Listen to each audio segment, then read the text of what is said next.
welcome to Board with Video Games, the gaming podcast that strives for the right balance of coverage for games you play on your table and on your television. We're a proud member of the PSVG Podcast Network and thrilled to be part of the Dice Tower Network as well. I'm one of your hosts, Kyle Hyman, and joining me on this co-op adventure, the guy who just missed being nominated for a Spiel des Jahres, Josh Borboni. How are you doing this month? Hey, good. I'm good. Oh, this month? Today I'm doing good. Yeah. If you could nominate people for the Spiel des Jahres, that would be an interesting thing. I am fun to. Oh, I was about to say something that would come out wrong. How do I say what I wanted to say? I don't know. I can be fun for kids to play with, but in a not creepy way. I don't know if there's a way to say that in a non-creepy way. Yeah, I know. I just said it, and I know it sounded creepy. Even with me trying to tone it down. Yeah, even try to be non-creepy about it. It was creepy. Yeah, maybe that's Gotcha. the part. Hey, I'm fun for kids to play with. Is that less creepy because I said it just like casually? Send me your kids. I'll play with them. Worse, right? Have you seen Jim Jeffries stand up? I have. It's been a very long time. Because it was like what, early 2000s. Jim Jeffries. He was is like peak Jim Jeffries. I would say like 2010, 2012 through like was it that much later? Yeah, Okay. I think so. Maybe late 20. I watched his show, his TV show. Yeah, I like that. Yeah, I like the stand up.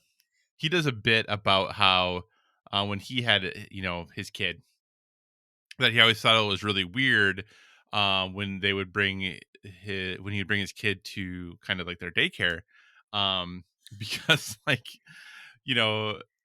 the way like he loved going, and the kid like his son adored going, but that they'd always like one of the workers there who his son adored would always be like, "Oh, everyone, my boyfriend's here," blah blah blah. And he's like, how weird would that be if the roles were reversed? He's like, if you walk in and I'm sitting there and you bring your child, I'm like, oh yes, bring me my girlfriend. Like he's like, it's just you can't. Why is it okay? Like when it's a young little boy and a woman, like we're all like, oh, that's great. He's like, but you can't. This doesn't work the other way. Like you can't do this. That's funny. but I threw you off there though, Josh. No, not at all. Glad to hear you're great today. How has the month been since we last podcasted? Though obviously we have spoken. Yeah, I mean it's the month has flown by once again. Though it's like a deluge of no, that's not the right word either. Just like crappy. It's been a crappy month. Like I'm sorry to hear. Just like lots of bad stuff still happening. I don't know. Like I said, I'll say it every month until it changes. We'll get there. Just had this month. Last month was bad. We had some financial setbacks. I thought I was out of the woods, and then we kind of got smacked with some more financial setbacks very recently. To the point where I was like just messaging Donnie. I was like Donnie had put aside his second Switch 2 for me. Yeah. And I was like, yeah, sorry. I was like, I'm not going to be that guy who asks to do payments to you. I can't do it. Like, it sucks, but we just got crushed with some bad news. And, that's life. So, yeah. I told him, I was like, I'll try to get, like, I keep seeing there's going to be like Switch 2s on launch day. So I'll try to do like try to snag one online with like Affirm or Klarna or whatever the heck these like online things do. Yeah. You can do like monthly payments. It's much more feasible.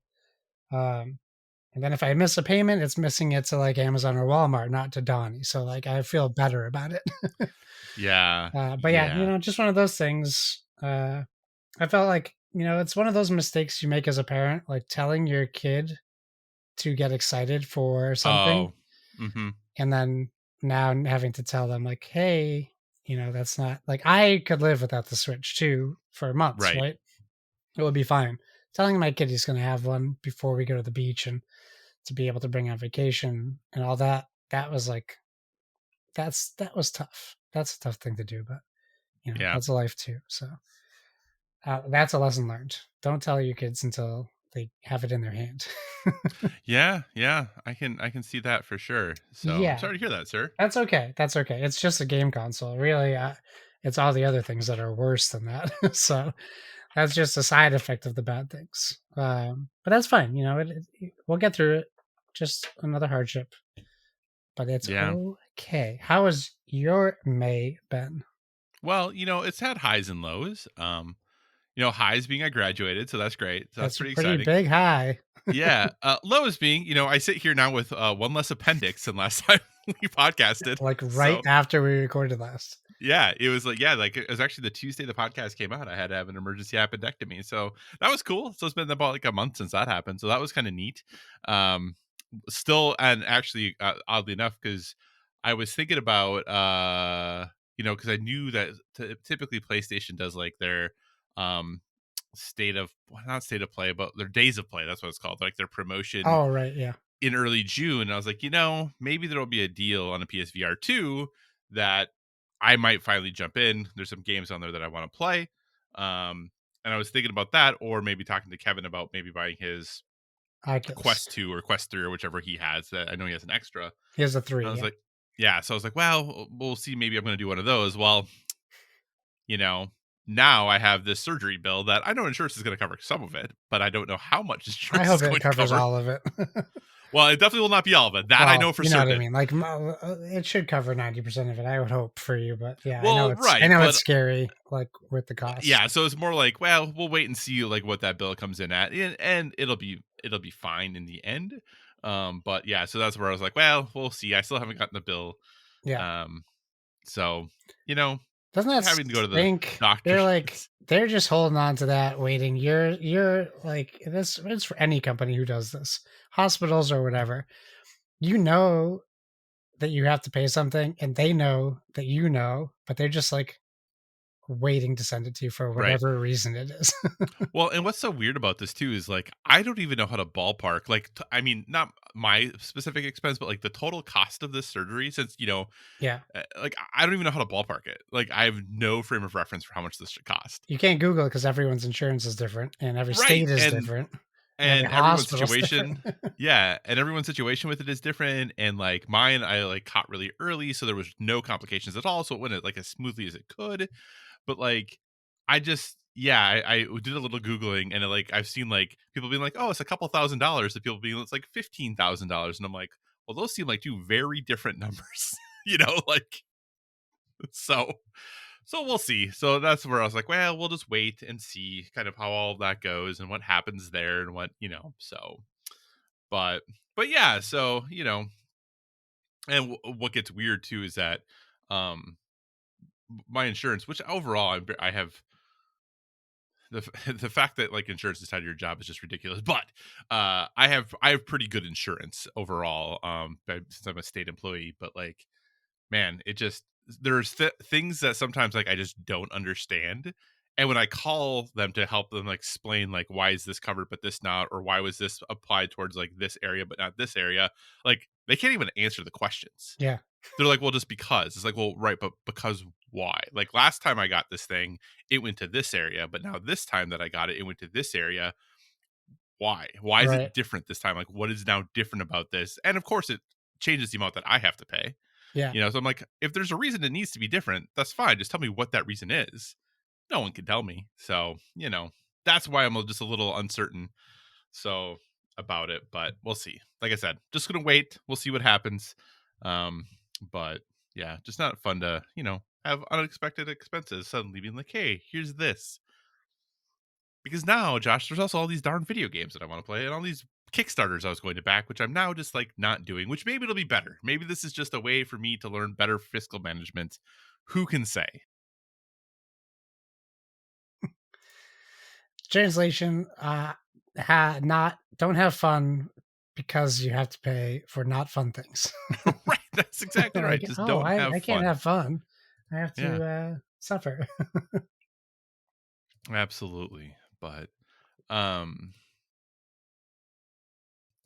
it's just crazy. It's just ridiculous. It's too bad Things out as a there be doctor wild. you couldn't take out your own appendix. I'm not that kind of doctor. It's been funny too because I've been having this conversation with like a lot of people in my family who are like, I got all these Facebook messages like, oh, my nephew got his PhD, and I'm like, no, I don't have a PhD, I have an EDD. It's still a doctor, but it's different. Just like a PhD is different than an EDD, which is different than an MD, which is different than a DD. Like they're all doctors, but they're all just different things, and sometimes I'm like, is it even worth trying to explain the difference? And for Yeah, most people, no, it doesn't matter. Like PhD, EDD, whatever. PhDs would be very crabby if I was like, oh, there's no difference, because they would be upset about that, yeah, because they yeah, would say, yes, there is, and there is. Um, but my PhDs, which most like college professors are, like doctors of philosophy, their focus is on creating new knowledge. Mine's a doctor of education, which is an applied doctorate, which means though I did research and new research and like contributed, new knowledge to society. Mine's an applied degree, in the sense of like I actually like do things with my degree rather yeah. than just think about things. You doctors of philosophy out there, I'll share. but I'll share a funny anecdote from work.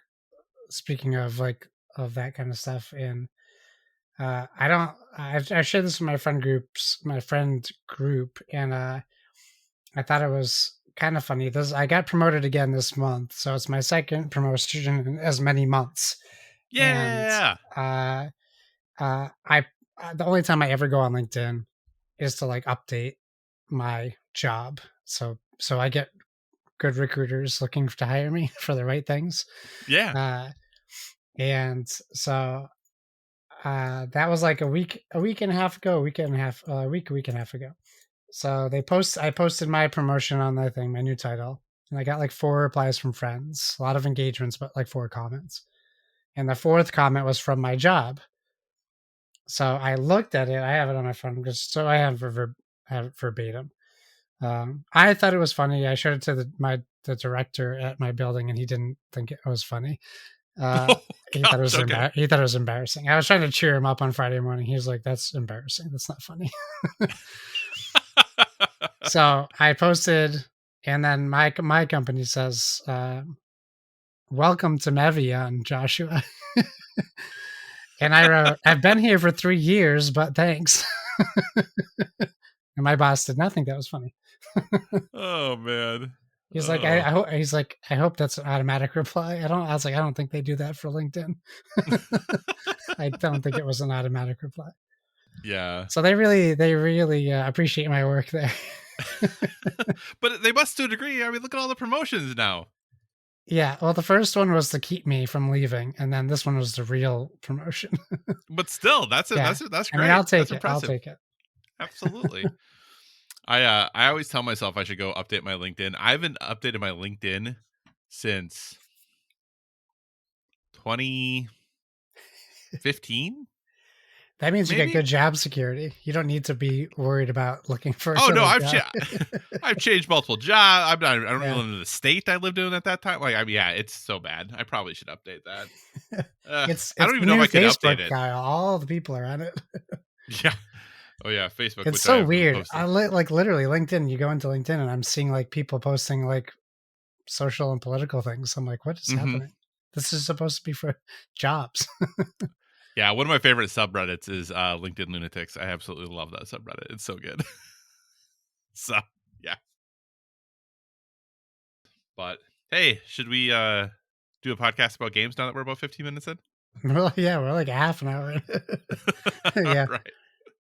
Thanks so much for joining us this month, everyone. As always, if you have any feedback, questions, or suggested topics, hit us up at boardwithvg@gmail.com, or check out all the awesome stuff over on the Instagram, also Board with VG. Josh, maybe we should get a LinkedIn.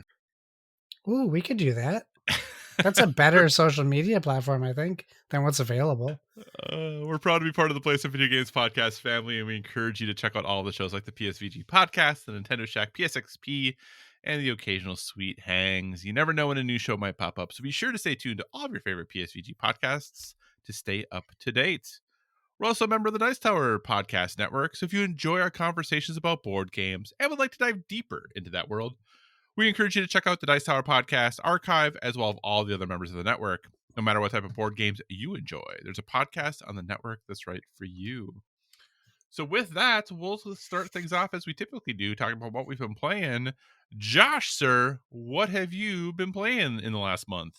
We'll do some quick hits. I honestly, I keep forgetting.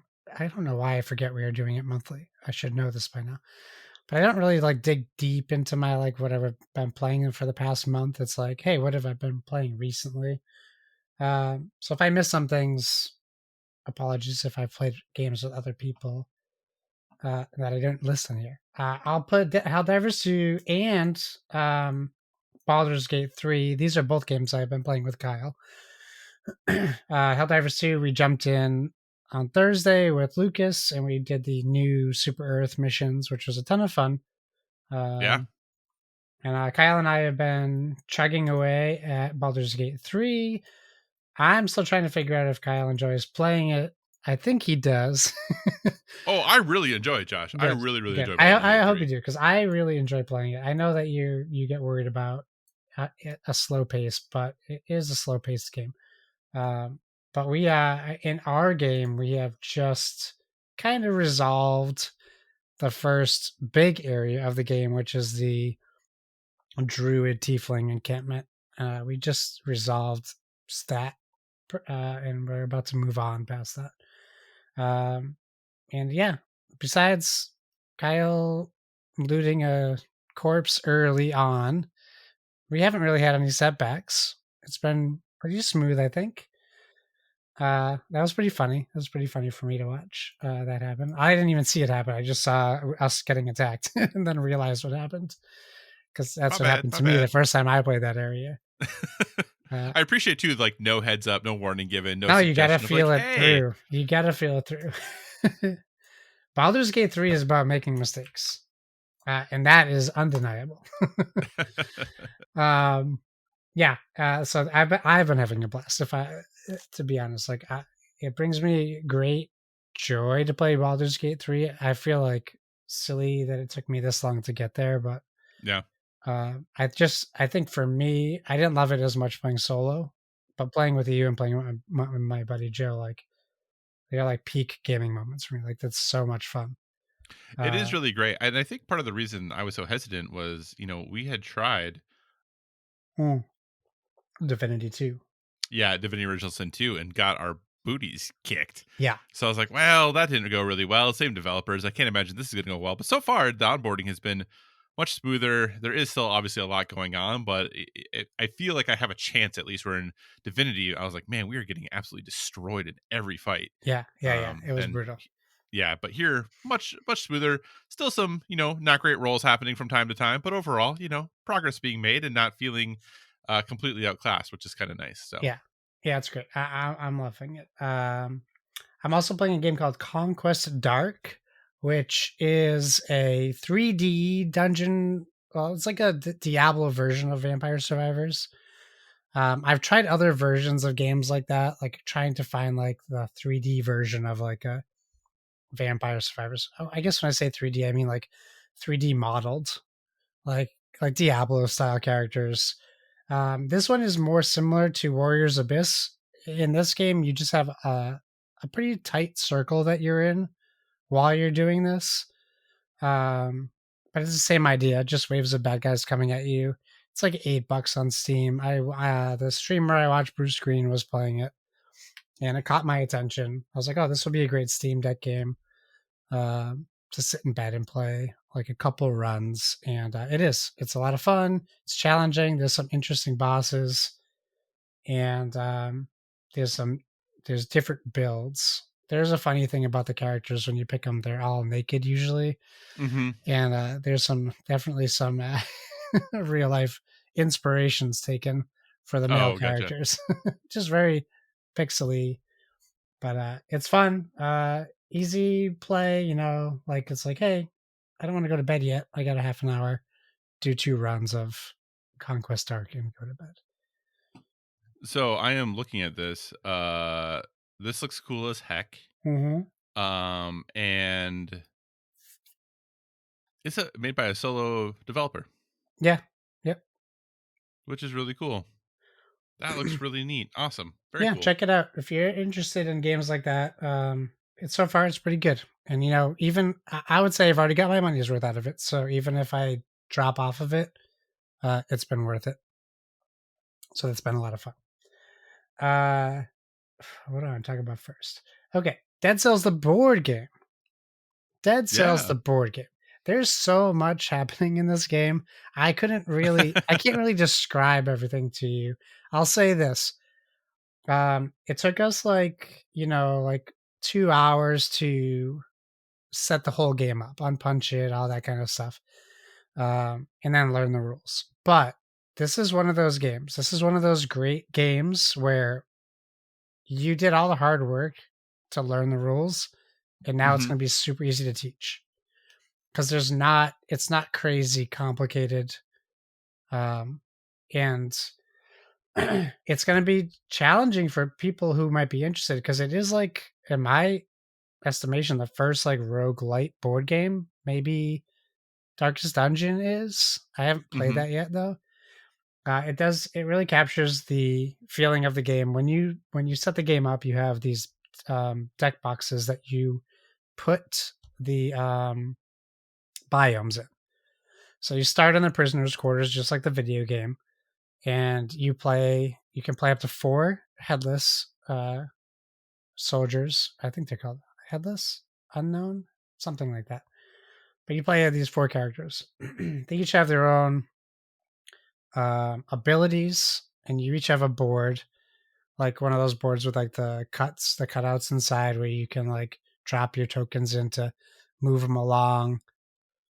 I'm The word is escaping me of what you would call it, but like I want to say like not inlet or inset, like, but it's like flat board with the cutouts in the bottom where you can put tokens in. Like a dual layer board. Yeah, dual layer board. That's a better way to say it. Yeah, it's a dual layer board. Uh, so you can place your tokens from the game in there. There's a lot of tokens in the game. There's a lot. There's 3 boards in the game. There's the top board. I forget the name of it, but it's essentially your campaign board.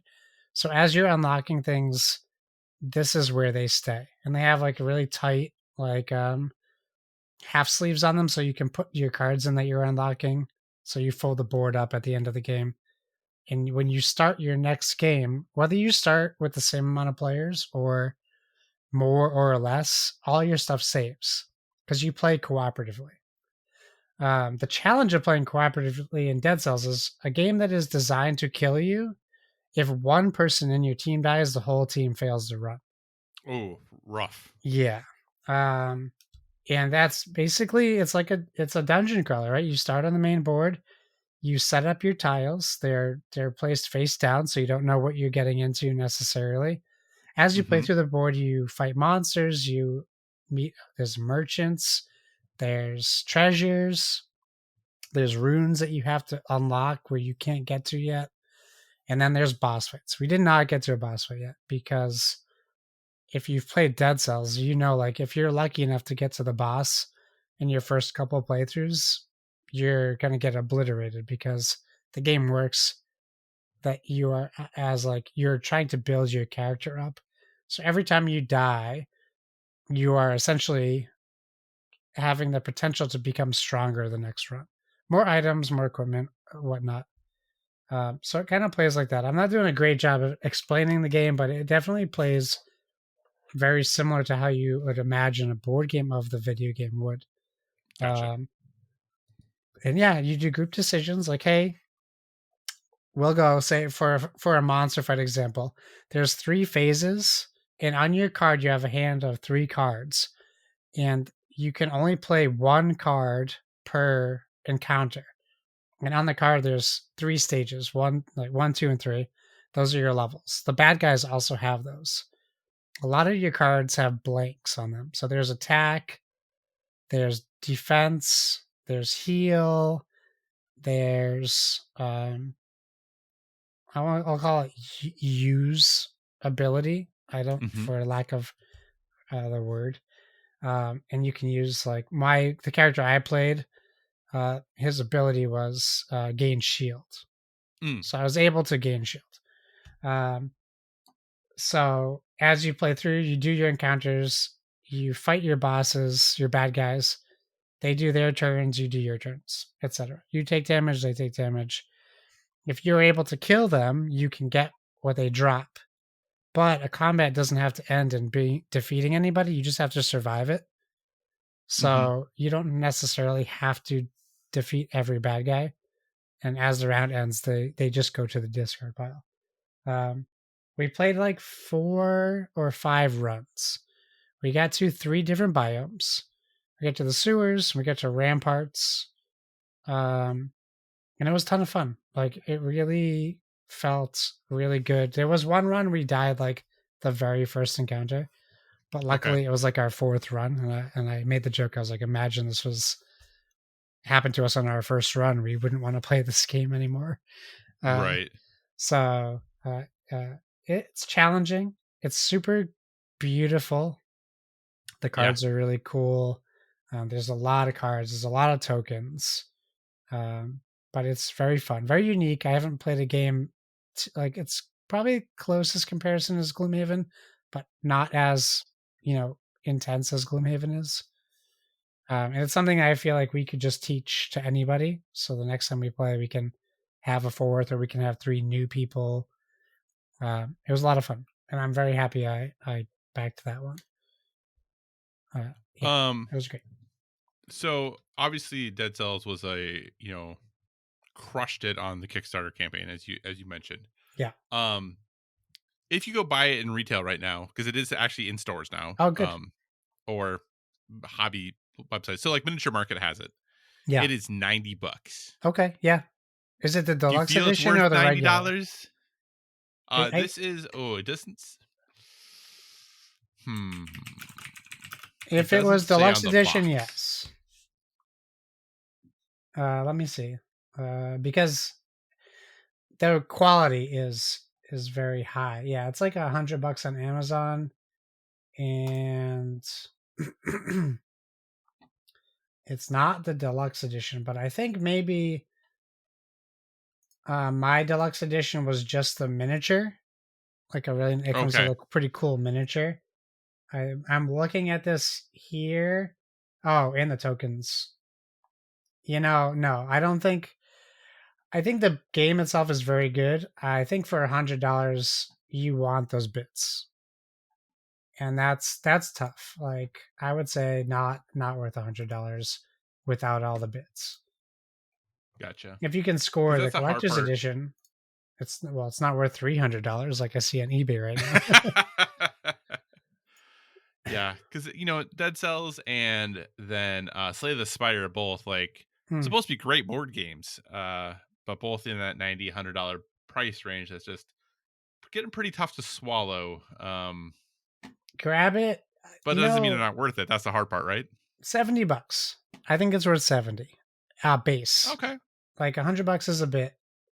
That's another whole nother game. Right. Like, Yeah. but if you can score it for 70 on like a sale during the holidays or something, I think it's worth Okay. $70. It's a pretty beefy game. There's a lot going on, Right. and it's basically it's like a light legacy game because there are legacy elements to it. So I could see like yeah, that's a bit much, but maybe if I play it a few more times, I could say, heck yeah, it's worth it. Yeah. Well, I mean, I hope it is. That's always the goal. You want it to be worth as much as that you get your money's worth out of it. So. Uh, I'll talk about Clair Obscur Expedition 33 real quick. Um, I have been having a tough time figuring out how to talk about this game without thinking about recency bias, right? Right. I'm trying to not do that. So when I tell you that Clair Obscur is like one of the best games ever made, I know what I'm saying. Right. Right. Right. uh I did I didn't know this, but I found out there's a new game plus, so I'm very excited. I have not played very many new game pluses. And uh, uh I after finishing it, I was like, hey, I finished it, by the way. I finished Clair Obscur.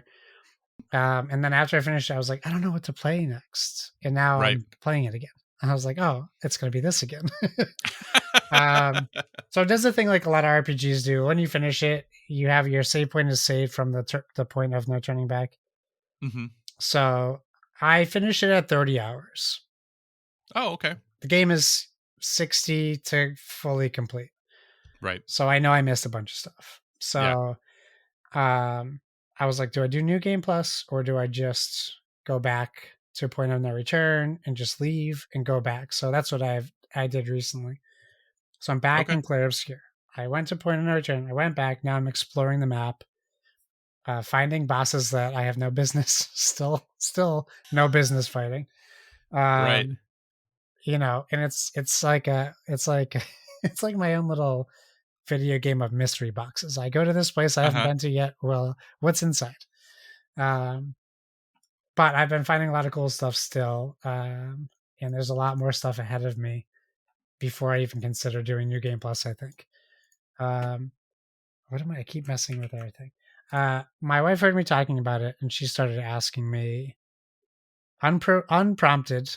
She's like, "Do- "So, do you like it more than Horizon Zero Dawn?" I was gonna ask you that. And I was like, why did you ask? Like, why did you ask that? They're like very different games. And she's like, well, I haven't heard you Sure. talk about a game like this since you talked about Horizon Zero Dawn. And I was like, oh, I hadn't even realized it. Um, and yeah, I don't know. I can't answer that yet. It's too early. This is what I'll That's say. fine. Yeah, Horizon that's Zero reasonable. Dawn, she told me today, I was talking to her today about it too. She's like, that's your comfort game. And I was like, okay, I can see that. I was like, I can just jump into Horizon Zero Dawn at any moment and have a blast, right? I don't have to be worried about doing anything. I can just explore. I can go kill a Thunderjaw for fun, whatever. Right. Clair Obscur is very much more of a definitive, this is what I'm doing, this is how I'm doing it. So, in that way, they're very different, but I think they're also very similar for me on that level of like what dopamine hit, like how Right. it makes me feel when I'm playing it. Right. Um, I'll talk about it more, obviously, later this in the year and stuff. But um, yeah, man, like I just think this is one of the best video games ever made. Uh, it's beautiful. It's devastating. It's touching. It's tragic. It's dramatic. It's funny. And that's all before the combat. And the combat is so engaging Right. for me. I can understand why people would be turned off by it. Hmm. It certainly is a certain type of combat. But for me, it's like I don't like Dark Souls games. I don't like Soulsborne's games. It's like Yeah. right on that edge, I think. Yep. And I'm also playing on like the normal difficulty. I'm watching people like play an expert. I'm like, you guys are nuts. Watching people counter these things. Yeah. I just had a fight today where the whole battle was all counters. I didn't even get attack option, and Right. it was in like a coliseum. It was a fighting coliseum, and it's just like I had no turn. I had to just parry or dodge these three bad guys for the whole fight. I did Wow. not do it. I left.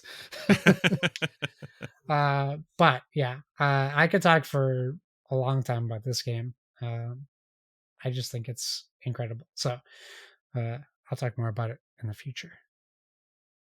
I've I have talked no a doubts that we'll long. be talking about it at the end of the year. So We'll certainly be talking about it at the end of the year, barring anything crazy happening. yeah. Um, yeah. And then I, I've been talking for 20 minutes, so I think I should let you talk about one of your games that I also have played, Yeah. and I'll just if I have anything to add, I'll add to it. Sure. Well, that one game is Doom: The Dark Ages. So here I have been having, and I say this with the um I guess the fact I say this with the utmost respect, and I don't know how else to say it. I've had really bad gaming ADHD lately. Like I cannot. I've been playing a ton of things, but like just dabbling. I've played Nothing's Josh. grabbing you. I've played so many demos. Like I don't like this.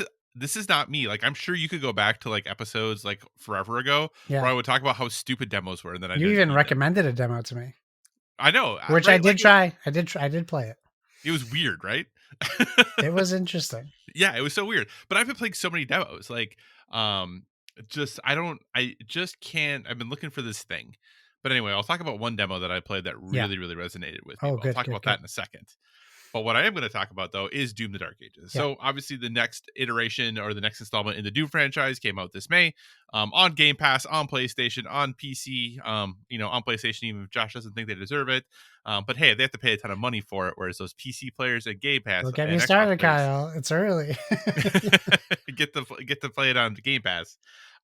So my Doom experiences is I played Doom way back, right? Hmm. OG Doom, like that sort of stuff. I played.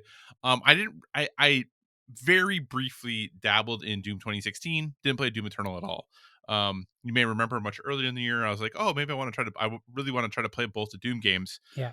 Before Doom: The Dark Ages came out. That clearly did not happen, but Doom: The Dark Ages looked really, really cool, so I wanted to jump in and give it a shot. I am not super far. I think I'm in chapter like 7, so I'm not really Okay, I'm in maybe chapter 3. yeah, like a third of the way through the game, roughly maybe. And so far, I think it's fun. And that's about all I have to say about it, Yeah. right? Like this, they're trying really, really hard to tell you a compelling story. I have no idea what's going on or why it matters. The music, pretty good. I Cool. did previously, even though I didn't play them, I listened to the Doom soundtracks with Mick Gordon because I love that type of music. Yeah. Uh, this is still pretty good. It's not quite as good, but it's still kind of in that ballpark, so that's fun. And just kind of running around and shooting stuff is neat. Uh, the shield bash from like a gazillion miles away is cool. Yeah. Yeah. Yeah. Yeah. I'm just having fun with this game. I don't have any like deeper analytical feedback on it other than that though, that it's fun. Shooting big demons with big guns it can be a great time, and that's Yeah. what this is to me. uh I know I had heard that the people are like, oh, the game's kind of easy. I would agree. From especially based off what I know of the other Doom games, this one does seem a bit on the maybe more approachable side, as far as that goes. So I don't know that I've died at all yet. Oh, Uh, what? yeah. Okay. So All right. I We're I on don't I different don't I, planets. yeah. I mean I don't know what difficulty I'm playing on. Maybe the third one down. I don't remember. But anyway, Okay. so yeah. So it's I'm having a good time with it. It just I don't know what else to say about it, and I feel kind of bad because It's more Doom. I don't think you have to say too much more. yeah, I do know that for people who've played the other, especially Eternal, that this one does to them feel very different. Yeah. It does do this interesting thing of feeling very slow and very fast at the same time, Yep. if that makes sense. Yeah. Like That I makes really sense. do feel like I'm moving pretty quickly, but the combat doesn't seem super, super like over the top ridiculous fast. I wish, because obviously pairing again, the Soulsborne influence everywhere. And not that pairing is just there, but anyway, the parrying focus of this one with the shield and like kind of parrying those green projectiles back. I do wish I had some sort of like dash to be able to like get to some of them, because a lot of times Yeah. it's like this really It's a drastic green thing side to like side way movement. across the map. Yeah, but what's really weird is that the parry window is massive, and like you could be like even not that close to the thing and still parry it, which is ridiculous. Yeah. Um, but yeah, it's more Doom. I don't know. I'm having fun. I don't like, is this going to be in my top 10 games of the year at the end of the year? I don't know. Like, I'm having a good time with it, but I think this game, when I'm done with it, I'll probably be like, that was fun, and like never think about it again. Yeah. Yeah. But what are your thoughts on Doom: The Dark Ages so far? I agree with everything you said. I think it's like a game that doesn't know what it is, to a degree, but not necessarily in a bad way. I think Right. like I don't know. I like it better than the last two Dooms. I didn't really like the last two Dooms. Mm-hmm. I was a big fan of like Doom 3, like the horror version of Doom. Or was it Doom 4? Doom 3 or 4, whatever one the horror one was. Um, so I tried this like thinking like, I don't know. I didn't expect to like it. I do like it. Like I like the set pieces are pretty cool. Like there's a lot of stuff going on in the background of the maps.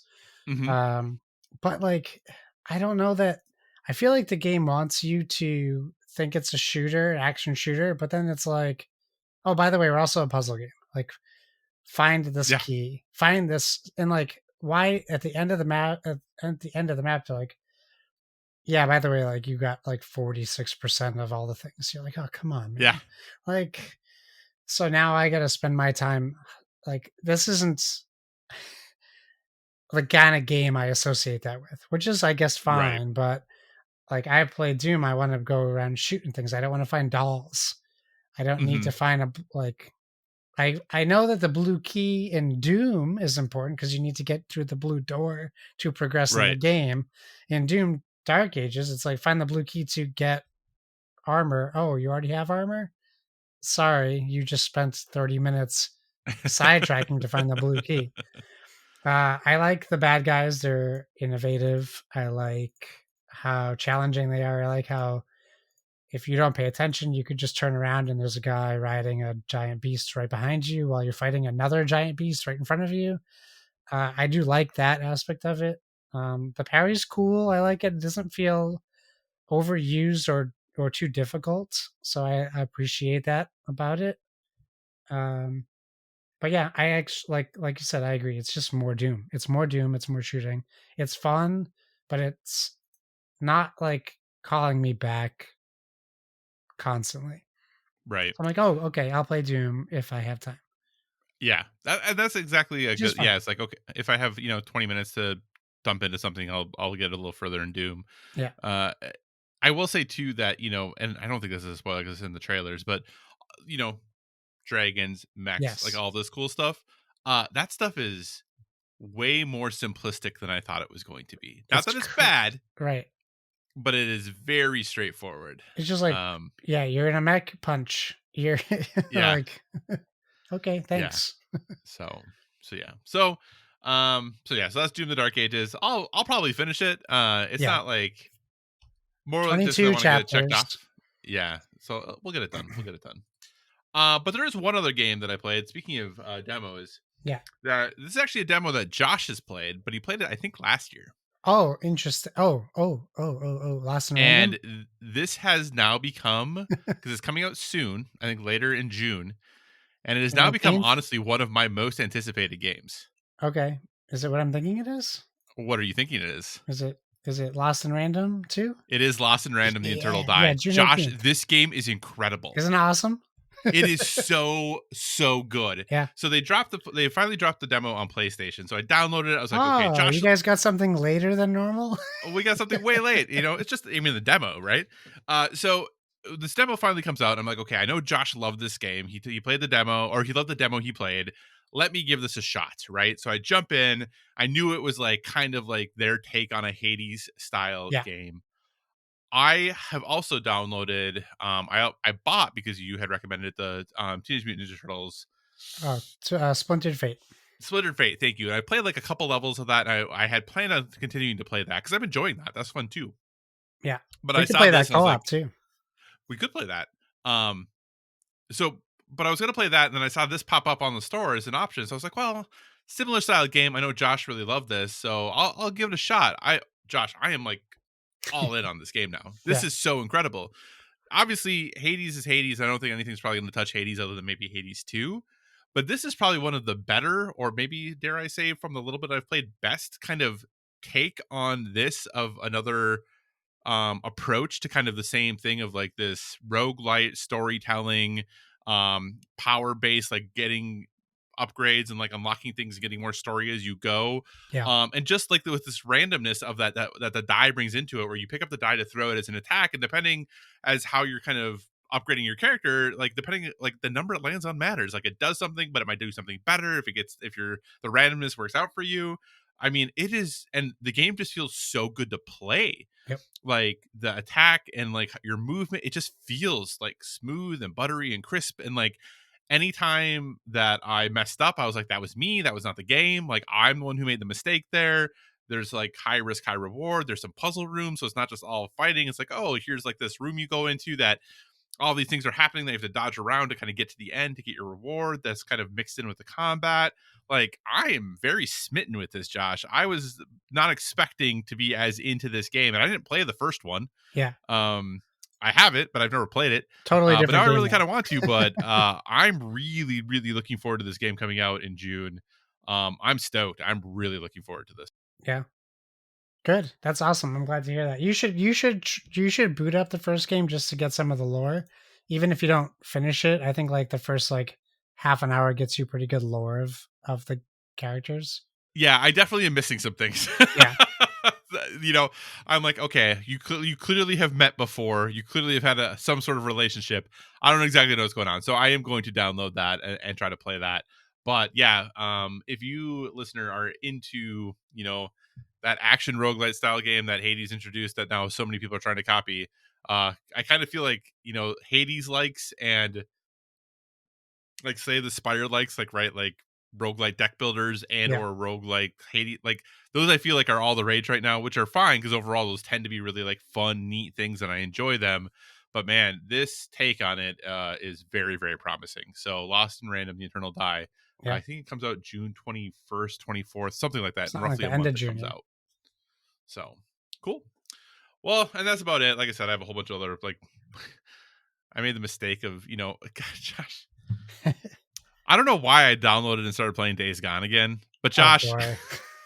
Yeah, I don't know why you did because that either. they had the PS5 upgrade for like $10, and I was like, well, what I was going to do is I was going to just download it and then like import my saves to just pop the platinum trophy and just be done with it. But I was like, well, let's I did really like this game, like I enjoyed it, like let's kind of get back into it and see. Josh, man, I really like this game. I don't Man, know what it is about. people can't see you, Kyle, but you got long hair and a bandana on right now. You I know. live in Days Gone. I am Deacon St. John. Let's go. Yeah, it's just I just gotta get a backwards hat. Like, let's go. Um, yeah, I know it's not. Here's the thing, it's not a good game, but I just really enjoy it. I really like it. I It don't is know a what it good is about it. game. You can say it's a good game. It's a It's good an game. there are parts of it that are good. There are parts of it that are not. What I do think is interesting, and I now remember this too, that on ramp of this game, it like starts pretty challenging, and then it Yeah, gets very like by the end, I didn't think it was very hard. But some of these freaker hordes at the beginning, I'm like, goodness gracious, this is actually kind of complicated. yeah, Um, so yeah, I don't know what it is. Actually, I really like the music in the game. I've always really liked the music. I think it's very good. yeah. But man, I don't know. That's actually why I stopped. I was playing Clair Obscur, then I was like, I'll just kind of jump back into this really quick, and then I Yeah. got I don't want to totally hear that. taken. That you left Claire Obscur to play Days Gone I again. know this is why I'm That's a embarrassed, bummer. Josh. This is why I'm embarrassed. But here's the thing: I loved Clair Obscur. I loved everything I played of it, and I Doesn't sound like it to me. no, but I did. That's what's so weird. Like I just cannot. I know. I'm And here's me teasing. talking about Days Gone. I've played like 4 hours of it. It's not How like I've played how far into Claire Obscur did you get? not very far. How far? I mean, I navigate. I was still in the watery area, like after you go through the open The world and you kind of underwater like kind of yeah, thing? Yeah. yep. Okay. All right. All right. So yeah, so like I said, not very far. So, Okay. but I'm I not know how much it judging mean. you, but I But you're could judging me. judge you. That's fine. That's fine. I know how much you enjoy the game though, so I am 100% going to finish it before the end of the year. I Actually, I just don't know what else I'm going to play next, other than because until the game I just talked about, the Eternal Die comes out. I don't know what else is coming out in the next little bit. I need to talk to you about it. I've been talking to Lucas privately in Discord between the two of us to not spoil things for people. Okay. And I've gotten like a little like I've gotten some. I felt good about our conversations, but like I need to talk to you about it. Okay. I will. All right. Moving back up the list, it is. We got to talk about that game. Now I just got to remember how to play it. It'll be fine. Yeah, just drop it to story. You'll be fine. All right.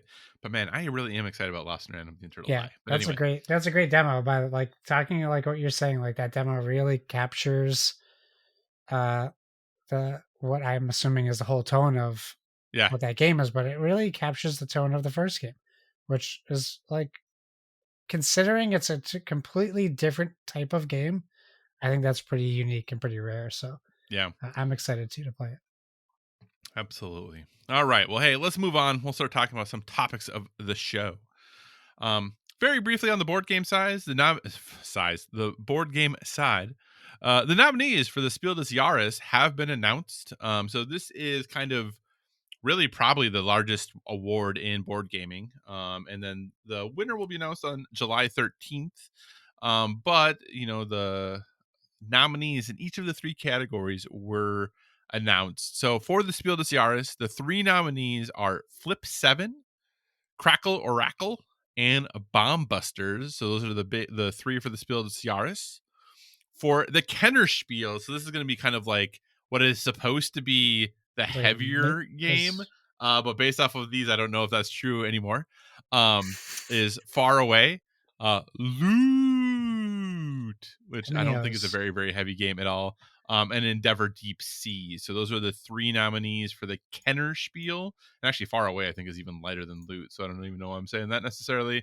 And then for the Kinderspiel or the Kids Game Awards, Hmm. the nominees are Cascadia Jr., Die Mausbond, and Top die Torta.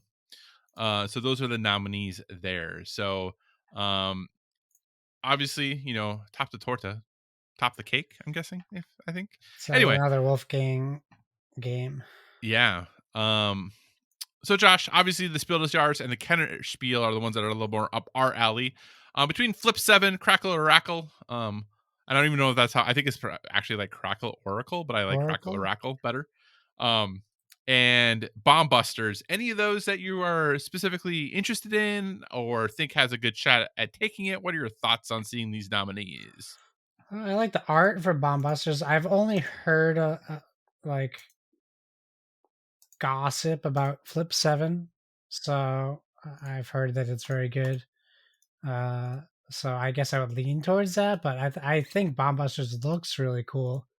But it does seem, I don't know, it looks a little complicated for like what I would want to play it with, like as a family. And I don't like 66 missions. I don't love like the mission based games like that. Mm-hmm. But that doesn't mean that they can't be good. I just like just not for me. Right. But Flip 7 seems like a sure easy to play, easy to looks like it's easy to teach, easy to like get to a game night. And that's what they're looking for, right? They're looking for like one of those like, hey, what do we Yeah. play? We play Flip 7 because we don't know what to do. Right. Yeah.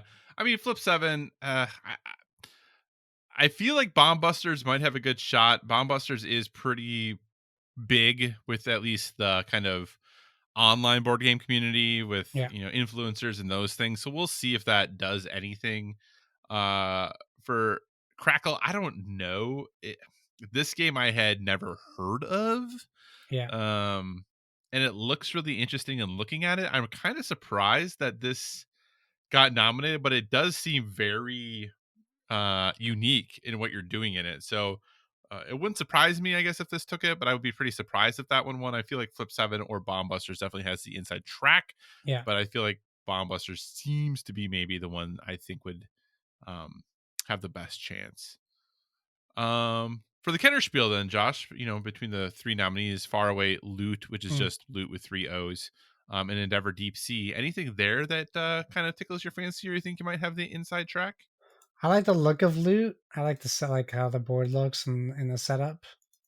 Um, I don't like the look of Far Away at all. I don't think the art looks good. I think the board is confusing and not great setup.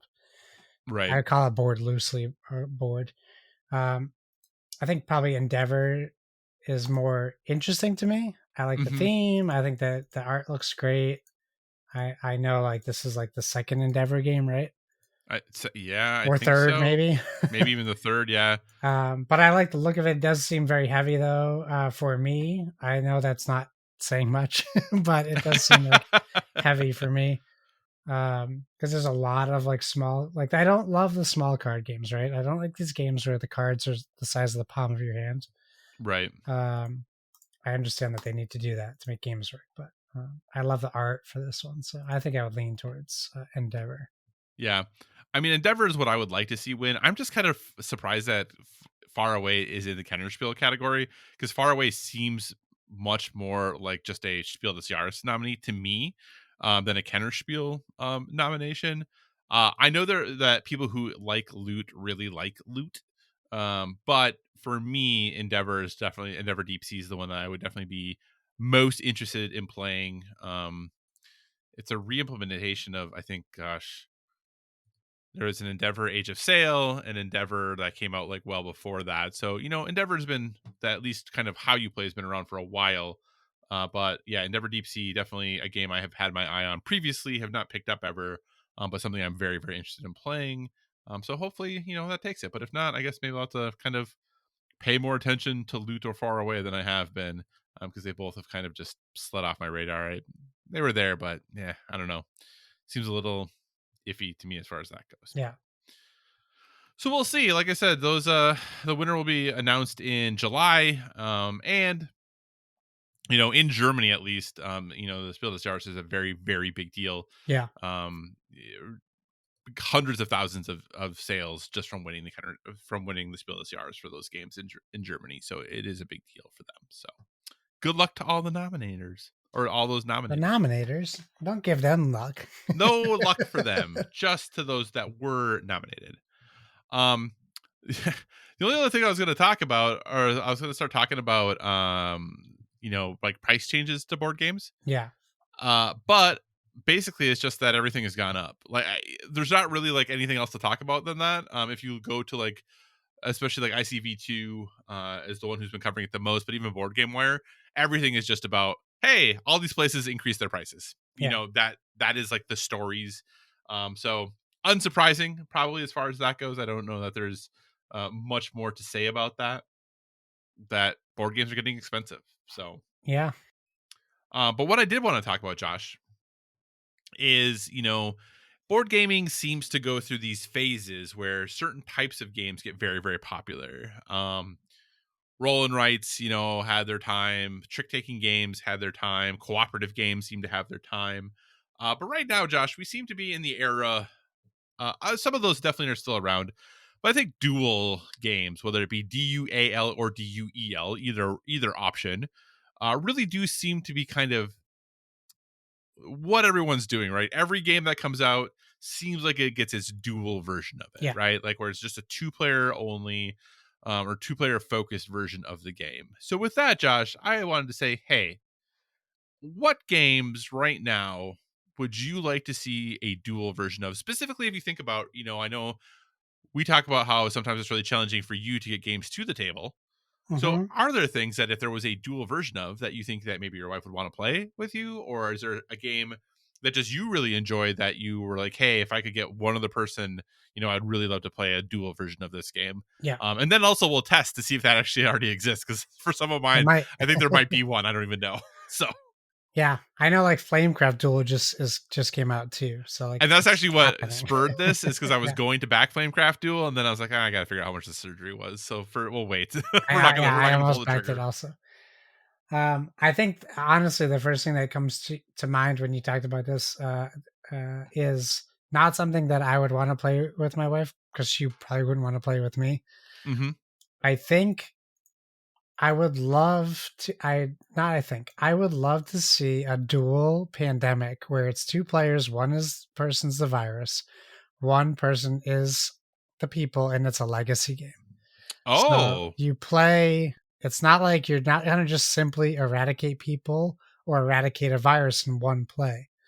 So it's like a long legacy dual game where yeah. your goal, kind of like the game, what's that game? What's the mobile game that has a board game now? Oh, Plague Inc. yeah, yeah, yeah, yeah. But Plague Inc. You're just playing the virus, so mixing like Plague Inc. and Pandemic together. So like one person is always the people and one person is always the virus, and while you're focusing on mutating and killing more people, they're focusing on, and like you would have like secret things where they couldn't see what you're doing and vice versa. And unlocking certain things like taking over a whole country gives you like unlock this mystery box, or like clearing a whole country, unlock this mystery box, things like that. I think like that would be really fun and really cool to have a two-player version of like a legacy game. Yeah, And I think like a pandemic would be a great fit for that. that's a great. I was trying to think of like, is there really not been a dual version of Pandemic? And then I obviously you put a lot more qualifiers on it, and there really Yeah, hasn't been a dual version of Pandemic. I there's been don't like think. the smaller things like rapid response, but still not dual. It's just smaller Yeah, co-op just versions smaller. of it. Yeah, interesting. That's a good pull. A good pull. Um, I like that. So the first one that I thought of, and there I think are going to be more that will come. The first thing I thought of was Spirit Island, because obviously I love Spirit Mm, Island. But similarly, I would want to make it a slight change, and maybe this is going to be a not great change.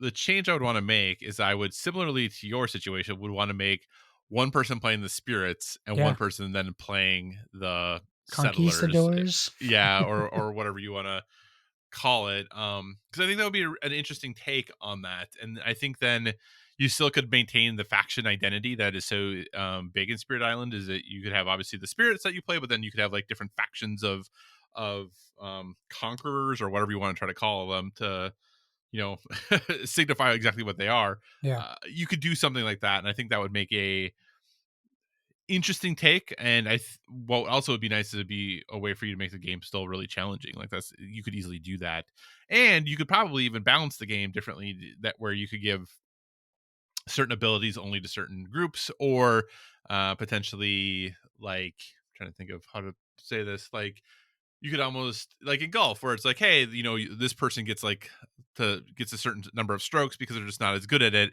You could like give decks that are built in ways that you could give advantages to players if some of them are new or not maybe as confident in their abilities to be successful and yeah, things like that. So for me, I think Spirit Island would be an interesting way to kind of take a potential like dual style approach. yeah. Others, Josh, that you can think. I think I don't have a theme for this, but it could be you could do like Mad Max or Fast and Furious, but I would like to see like a dual race game where Oh, like it takes, it's not just well, it could be anything, right? It could just be a straight shot, but maybe like Formula D duel or Downforce duel, something like yeah, that where it's more of a even Fast and Furious duel, right? You could just do a drag racing thing version of it, but I think like and I'm looking over here at my Rallyman Dirt huge board game I have that I really want to play. right, There's so many like cool and innovative racing board games out there. Um, that I think it's like prime, right? It's prime for that style of game right, because like a one-on-one race is boring on a street, right? It's boring on a one like a drag race. Obviously, right. it's not boring to some people. It's boring to me. Um, but like a one-on-one dual race in like a rally atmosphere or city atmosphere, like if they brought like Midnight Club from like the PlayStation era into like a board game or Tokyo Drift style stuff, I think it'd be very cool if they like expanded on that.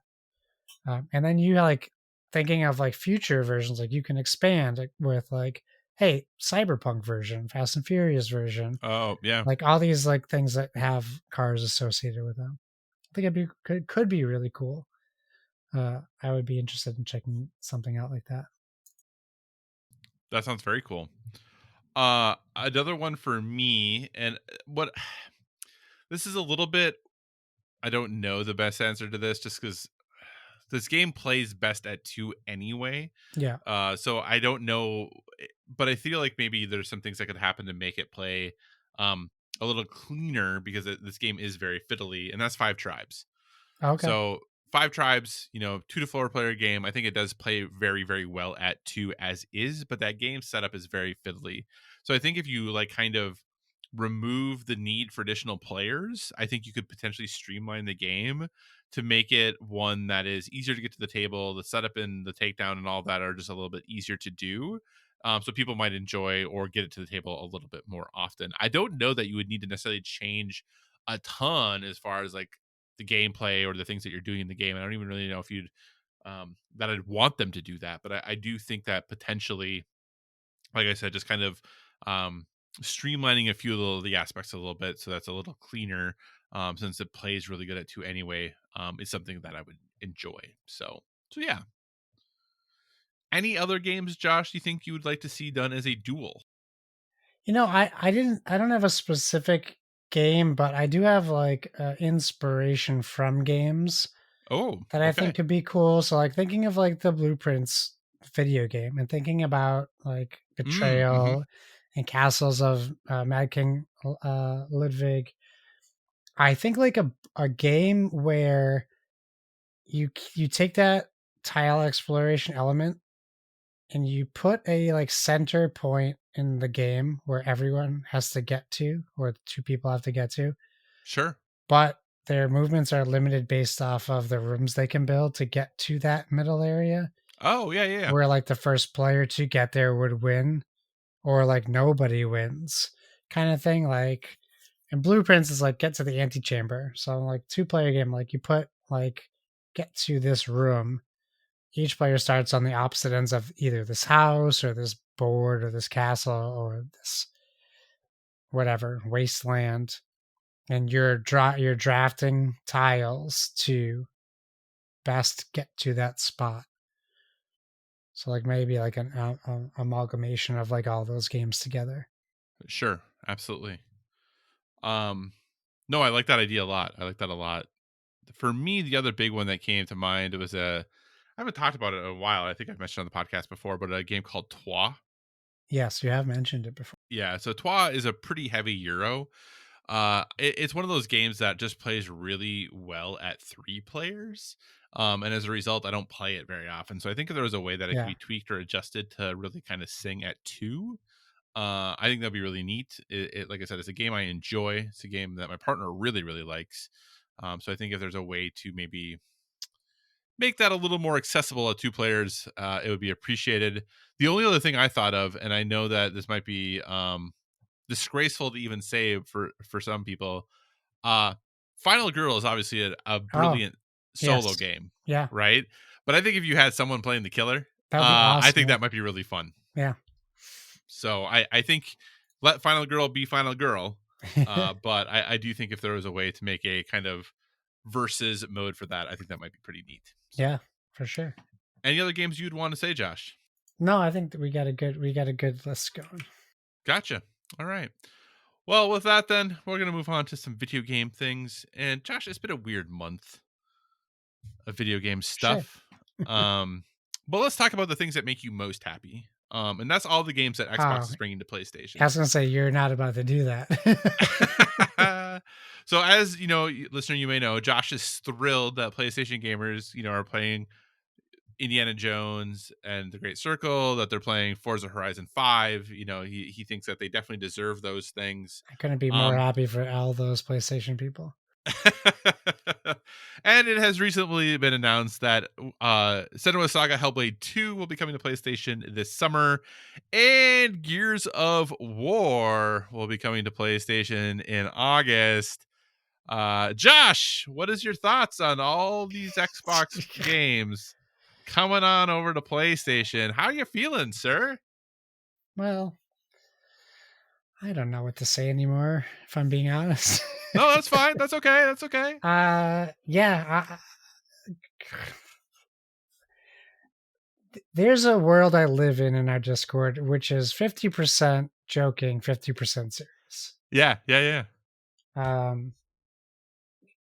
And I have to live in that world to be Yeah. happy. I don't love it. I get it. I understand. Okay, business decisions, great. I understand. As a lifelong Xbox gamer, since the first Xbox, where it was not easy to be an Xbox fan, even then. It's not easy now, I'll tell you that. But even then, Yeah. it wasn't easy to be an Xbox fan. Sony's always been there. Nintendo's always been there. For a little while, Sega was there. I don't like the comparisons to Sega for Xbox either, but Sure. I can't control that. I don't know the message that it sends, and I don't know if we're past that message. So the message that it sends is like, don't be loyal to Xbox because you can play the games anywhere now. Mm-hmm. And that's fine, I guess, but when you're at a certain point in gaming, like there was a time where you had to choose, like all the way back to when I was a kid, Nintendo or Sega, Sony or Microsoft. That's it. Nintendo's just always there. Everyone has a Right. Nintendo after the Nintendo Sega thing. I've always had the fortune of having both consoles, right? Like I have an Right. Xbox, I have a PlayStation. I think PlayStation does first player narrative driven games like the best. They're the best at that. They're the best at platformers. Nintendo's probably their biggest competition. Maybe they're not the best at platformers, but they're close. Like Nintendo might be best. Yeah. But Nintendo's not doing anything new and challenging and unique, and Sony is. Uh, all those arguments aside, like as an Xbox fan, this sucks. Just blatantly, flat out, I hate it. It makes me sad to be an Xbox fan, Hmm. and it makes me think like I know I've said this before on the podcast, but it makes me think like they've given up on their fan base Hmm. for money, and Right. I can't blame them for the money part, but I can blame them on giving me the impression that they've given up on me, the Right. Xbox diehard, to the point where like, hey, we're not even going to do Summer Games Fest live shows anymore. We're like, you guys don't need it, you don't deserve it, you don't want it, Right. whatever it is. Like, obviously, the second thing I say, you don't deserve it, is what I hear. Right. They're not saying that, but that's what I hear as a fan. Sure. We look forward to Xbox live shows. They're the best. They're the best every E3, every Games Fest. Mostly. There's been times where they weren't, but I think like their live shows have consistently been B plus always. Hmm. Always. Like they just hit and they have so many games to showcase. And now as an Xbox fan, I'm like, oh, are they not doing it because they don't want to get booed at a live show? Because that's probably what it is. But I don't know. I don't like that they're doing this because we don't get anything back. It's not a give and take, it's a give. We're not getting Uncharted on Xbox. We're not getting PlayStation games on Xbox. And if we are, it's not the games we would that you would expect a Xbox gamer who never owned a PlayStation would want to play.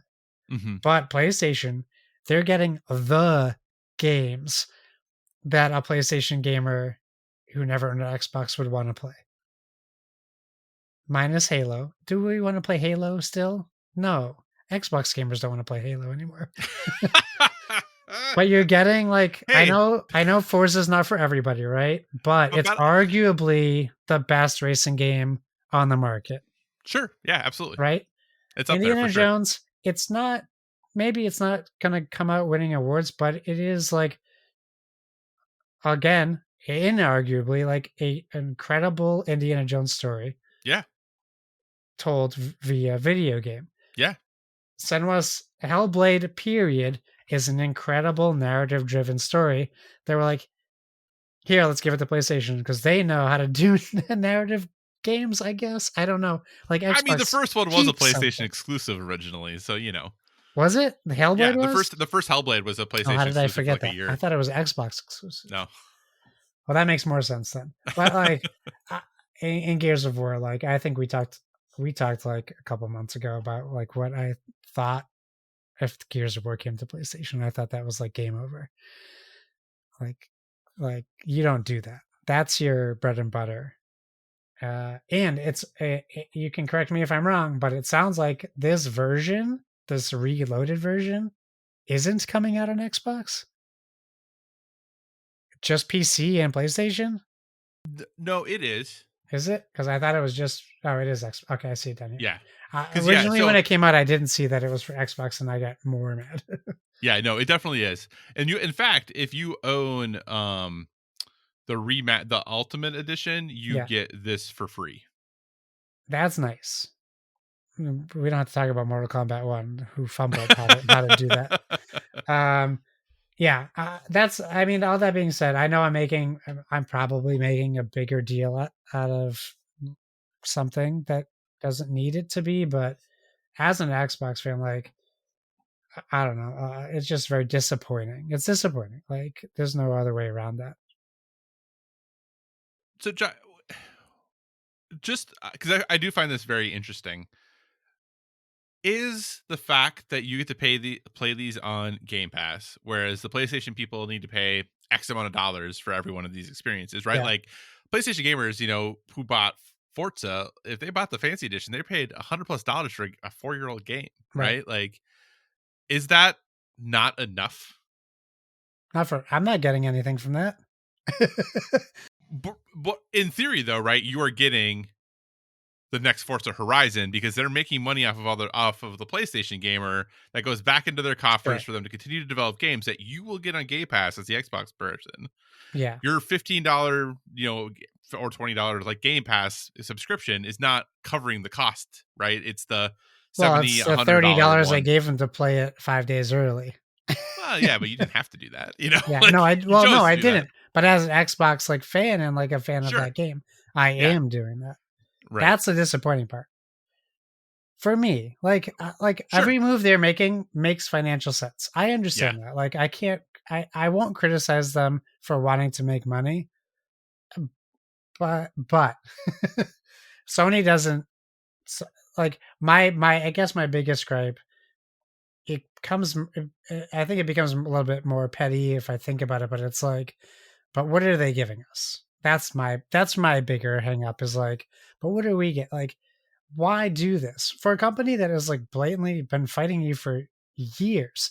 Yeah. You both slandering each other for years, Yeah. decades even, Right. and you're just like, oh, we don't care anymore, and that's fine, I suppose.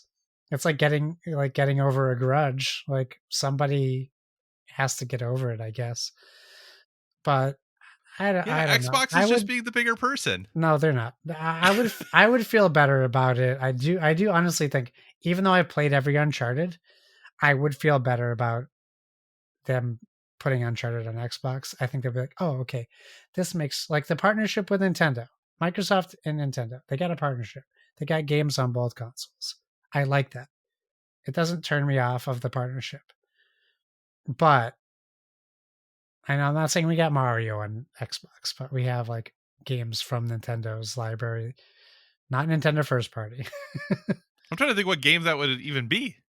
Now I'm you know what, I take it back. I can't think of it, so I'm not going to use it as an example. I'm pretty sure that we got something that I remember, but I could be wrong. I'm probably wrong. I don't know. Maybe I'm just a butthurt Xbox fan. That could be really what it is.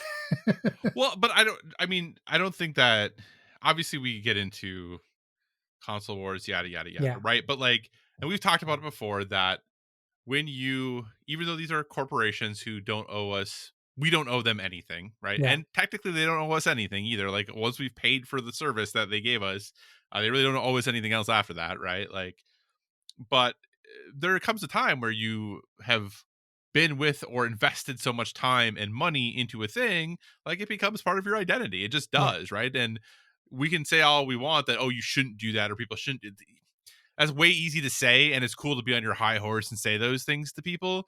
yeah, But that doesn't change the fact that, that a lot of people it impacts that way. They're like, hey, I have made this commitment to you with the assumption that you were going to make a commitment back to me, yeah, and it doesn't feel like they are holding up their end of the bargain potentially anymore, right?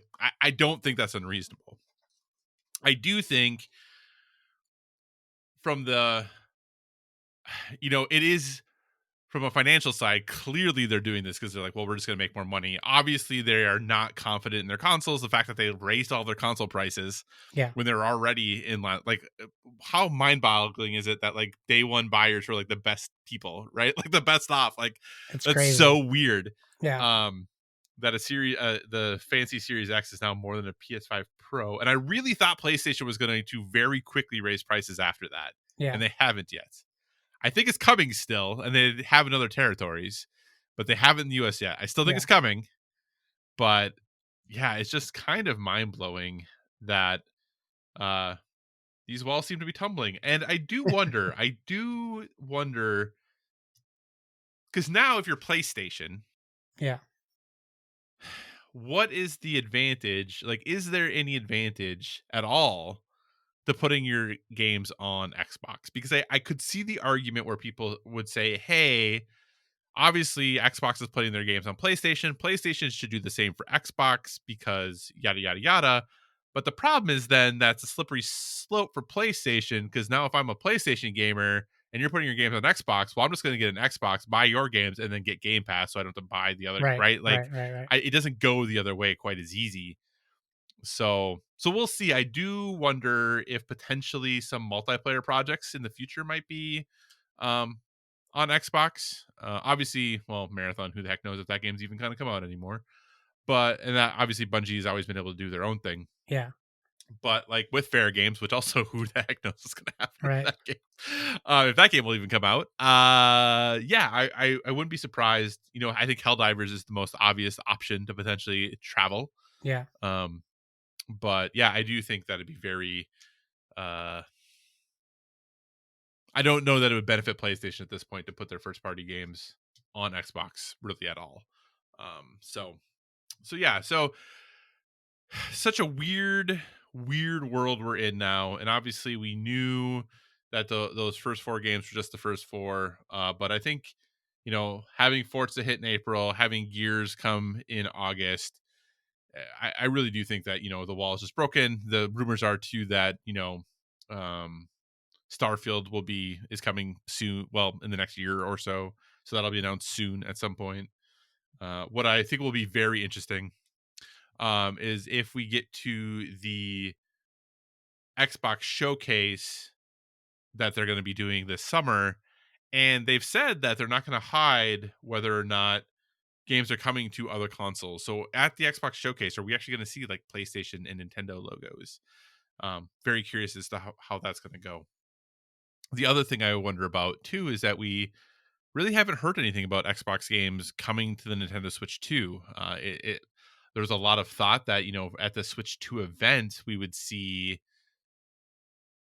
Microsoft show up and Xbox show up and that their games would be there, and that hasn't really happened yet. And even with some of the games now that we've seen coming over to PlayStation, we haven't really seen them announced for Switch 2 or Switch yet, and that kind of surprises me. I thought the push would be there a little bit more. But I don't know. Who knows? Maybe the games are just selling well enough on PlayStation that hasn't been as big of a concern. But Josh, do you think, because obviously a lot of this stuff coming to PlayStation, Yeah. do you think we're going to see more of these games coming to Switch 2, which surprisingly, really, we haven't heard talked about much? Yeah. Do you think that's right around the corner as well? Yeah. I mean, I think the big question was like, what is Nintendo Switch 2 gonna do? And I think that Cyberpunk showing up kind of opens that door, right? Right. So maybe they want to hold off on these announcements for like, but it would make sense, right? Gears of War to come to Switch 2 now that we know it's coming to everything, and Right. then hold off until these Summer Game Fest announcements come out where they're like, oh yeah, by the way, like we didn't say earlier, but you're gonna get like Gears of War and Grounded and Indiana Jones Yeah. on the Switch 2. I don't know so much about Sony. Like, not that I don't think that they would do it for Nintendo. I just don't know. Is there a track record for that I'm not aware of? I don't think they've put games on the Switch. Well, Lego Horizon Adventures. Okay, but that's also on Xbox. No, no, it's not. It's not. Oh, that's right. Lego I was Horizon I Adventures is was only bitter. on I was bitter about that for a little while. yeah, It's not on it's Xbox. It's on PC. Switch to it's Switch PC and Yeah, yeah, PlayStation. yeah. You're right. What PlayStation is doing, because we saw this happen at the Switch 2 reveal, is they are just kind of letting other people who have some investment in their IP move their games that are Yeah. still copyright Sony, right? Because we saw at the Switch 2 event, Patapon is coming Oh, and that's Hot right. Shots Patapon. Golf, Yeah, yeah, yeah, are both going to Switch 2, but they're also coming to PlayStation. So Bandai yeah. Namco, I think for those, is publishing them, but putting them on both platforms. But it doesn't sound like they're coming to Xbox, just Right. Nintendo and PlayStation.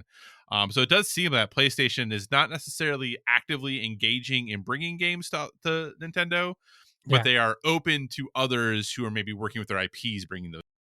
I mean, how cool would that be to have like Astrobot on the Switch too? That would be very cool. They wouldn't do it, and I wouldn't blame them for not doing it. But Yeah, like, it would be very cool because it fits Nintendo. Also, like that game is yeah, like a Nintendo game. yeah. So yeah, but the final question on this then, Josh. Yeah, So Gears of War, obviously this is Reloaded, just the first game. Rumors abound yeah, that there was going to be like this Marcus Phoenix trilogy, this over the first three games. Do you think this means we get Gears 2 and Gears 3 ever again, like remastered, remade, anything, or is it just this Gears 1? Because I guess kind of this works like you can go Gears 1 and then Gears E Day, like that would work probably if that came to PlayStation, since they'd had Gears 1. They don't yeah. necessarily need 2 and 3. do you think we ever see 2 and 3 coming to other platforms or remade or remastered in any way? I feel like it's like testing the waters, right? Like, hey, like why would we not do a Gears 2 remastered if this sells like insane numbers on Right. PlayStation? Yeah. But they also don't need to do it because the games like are out there. They've lived their lives as like Yeah. they're like what they're worth to Microsoft. But yeah, if this like sells like crazy, like yeah, of course, why wouldn't you do 2 and 3 and 4 remastered? Right. Maybe not a full on like redo because the newer ones will require less remastering. Uh, Yeah. but like just getting a version of those games out to the PlayStation people fans, it would make sense. And I would like to say, though this has now been many places, I thought it was a good joke when I made it, and it was a long time ago in the Discord. Okay, When I know, Josh, you were very upset about this praising announcement, and for I it. said, "Come on, Josh, this is the most PlayStation game ever. It's a remaster of a remaster. Yes, This is like prime for PlayStation people to buy." I know, So, and it is a funny joke.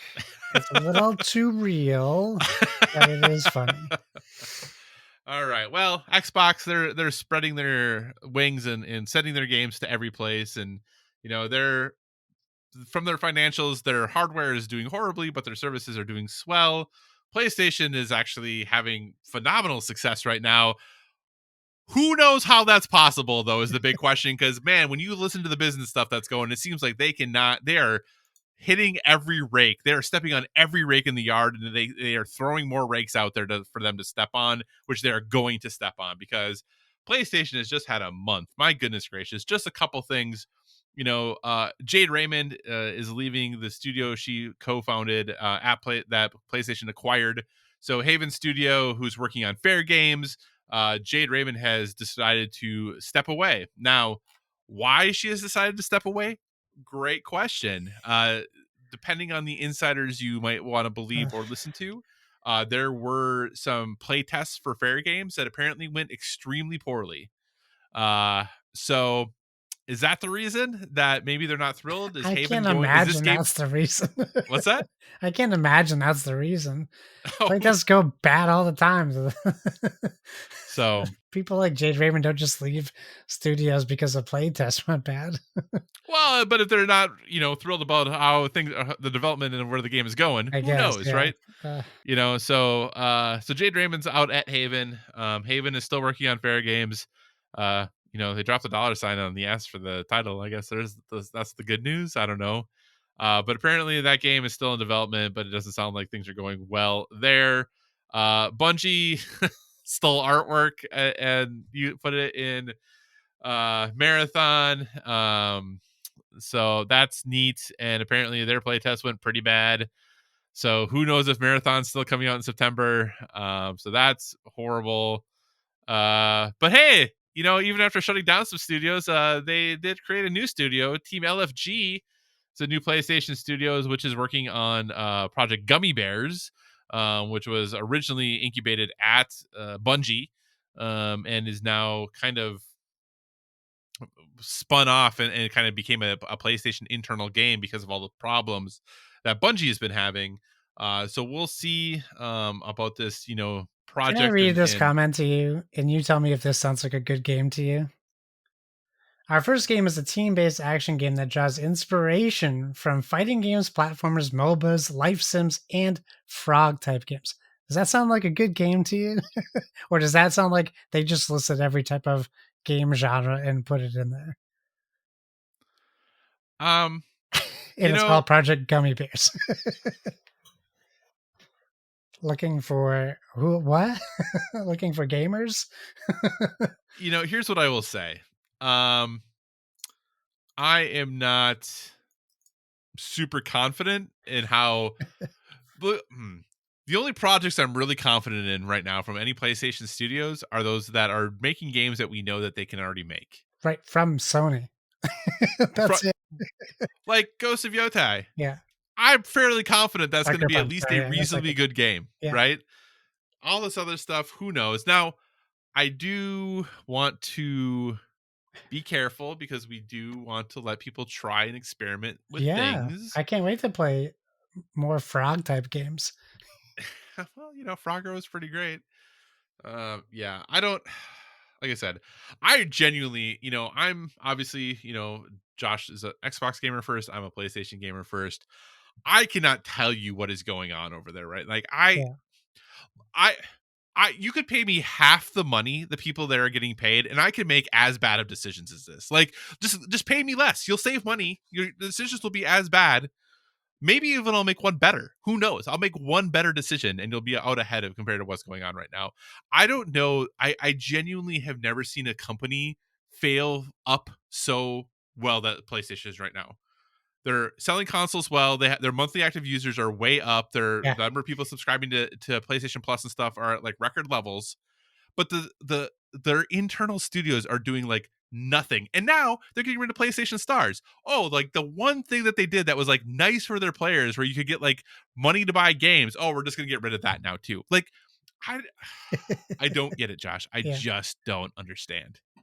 Uh, hey, I understand. I get you. I don't understand, but I know what you're saying. It's got it's And you know yeah, what's crazy in all this, Josh? There are amazing games out all over the place, but none of them are from like PlayStation or Xbox or they're all from all other people. yeah, but that's not the norm though. We're in a weird cycle. It just yeah, it's so man, I yeah.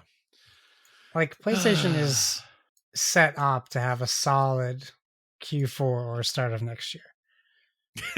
Yeah, now that now that we're like 6 years into by the time Yeah, we're like 6 years into the PlayStation 5 life cycle, we're finally gonna have a good year. they got so many games on the back burner. Like the question becomes like then is this like something they wait for next gen now?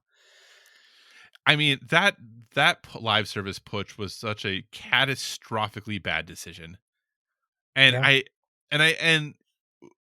at the time it was kind of one of those things of like, well, who knows, right? Maybe it'll work out. Helldivers was great, right? Helldivers 2 was Helldivers is wonderful, incredible. Yeah, but really at this point, like if let's say let's just say marathon and fair games don't happen, or if they do happen, they don't go well. That's like 1 out of 15. right. Even if those go well, that's like 3 out of 15. I can't even imagine them going well though, with the markets Right. oversaturated with loot shooters and team-based shooters. And the fact that like what is it like 70% of like video game playtime or 60 or 70% of video game playtime comes from like 10 games? Like you're not gonna crack that. You're just not gonna get into that market. It just isn't gonna happen. Don't forget, I mean, we haven't really talked about this yet, but like none of us are going to be able to afford games because No. we have to pay for Borderlands 4 if we're not real Borderlands fans. We have to we have to not buy our Sony games and just spend $80 on a reskin of Borderlands 3, which is a reskin of Borderlands 2. Well, Josh, that's a wonderful transition because we will go into the fact that GTA, since we last recorded, GTA 6 did get delayed until 2026, Yeah, May 2026 specifically at this point. They did celebrate this announcement by releasing a new GTA 6 trailer. I guess maybe that was it a did. celebration. I don't know, marking the occasion. Really surprising no one that has been delayed, though that will make it what 12 years since the last GTA game, They're not hurting. something like that. You know, uh, so Josh, what was your excuse me thoughts on the news of GTA 6 getting delayed? So at first, obviously not surprised, right? Like this game was. I didn't know why. I expected this game to get delayed because it's Grand Theft Auto. Are like it's just such a massive game. Like you can't take that away from Rockstar Games. Like when they do it right, and they do it the best that anyone's doing it. But what I didn't realize and what I wasn't thinking of was like listening to people talking about how other companies were delaying their games based off of the launch of Grand Theft Auto and how that is now affecting other studios. And then I was like, Right. oh, that sucks for those people. Yeah. Um, it's like releasing a movie like the same weekend as Mission Impossible and you delay it and then you find out Avatar 4 is coming out the week that you delayed it to. Right. So like that I wasn't even considering, and that part stinks for those other developers, especially for developers who might have a game coming out. in May of next year Yeah. or April of next year. Yeah. Uh, May or June. Sorry, May or June. So that part stinks. But the it's no surprise that they delayed it. I've heard a few different things. I've heard that they delayed it because it wasn't ready just from their timeline. I heard it was that they delayed it because the multiplayer wasn't ready yet and they want to Right. release it fully playable. I'll tell you one thing about Grand Theft Auto 5 is that the multiplayer wasn't playable on consoles for like a year. And Yeah. PC, it was playable, but it was just like full of issues. So, um, good for them for addressing that, I guess. I don't think a delay is a big deal for a game like this. For a different game, maybe big deal. This Grand Theft Auto, like you said, people have been waiting for over a decade. They'll wait. Mm-hmm. They'll wait longer, um, and they'll be fine. Minus like the couple of those people who were like, "I'm gonna die before this game comes out." Like you're being a little dramatic, but maybe you will die. I might die before this game comes out. You never know when you can die. Yeah. On a positive note, I don't think it's a big deal. What about you?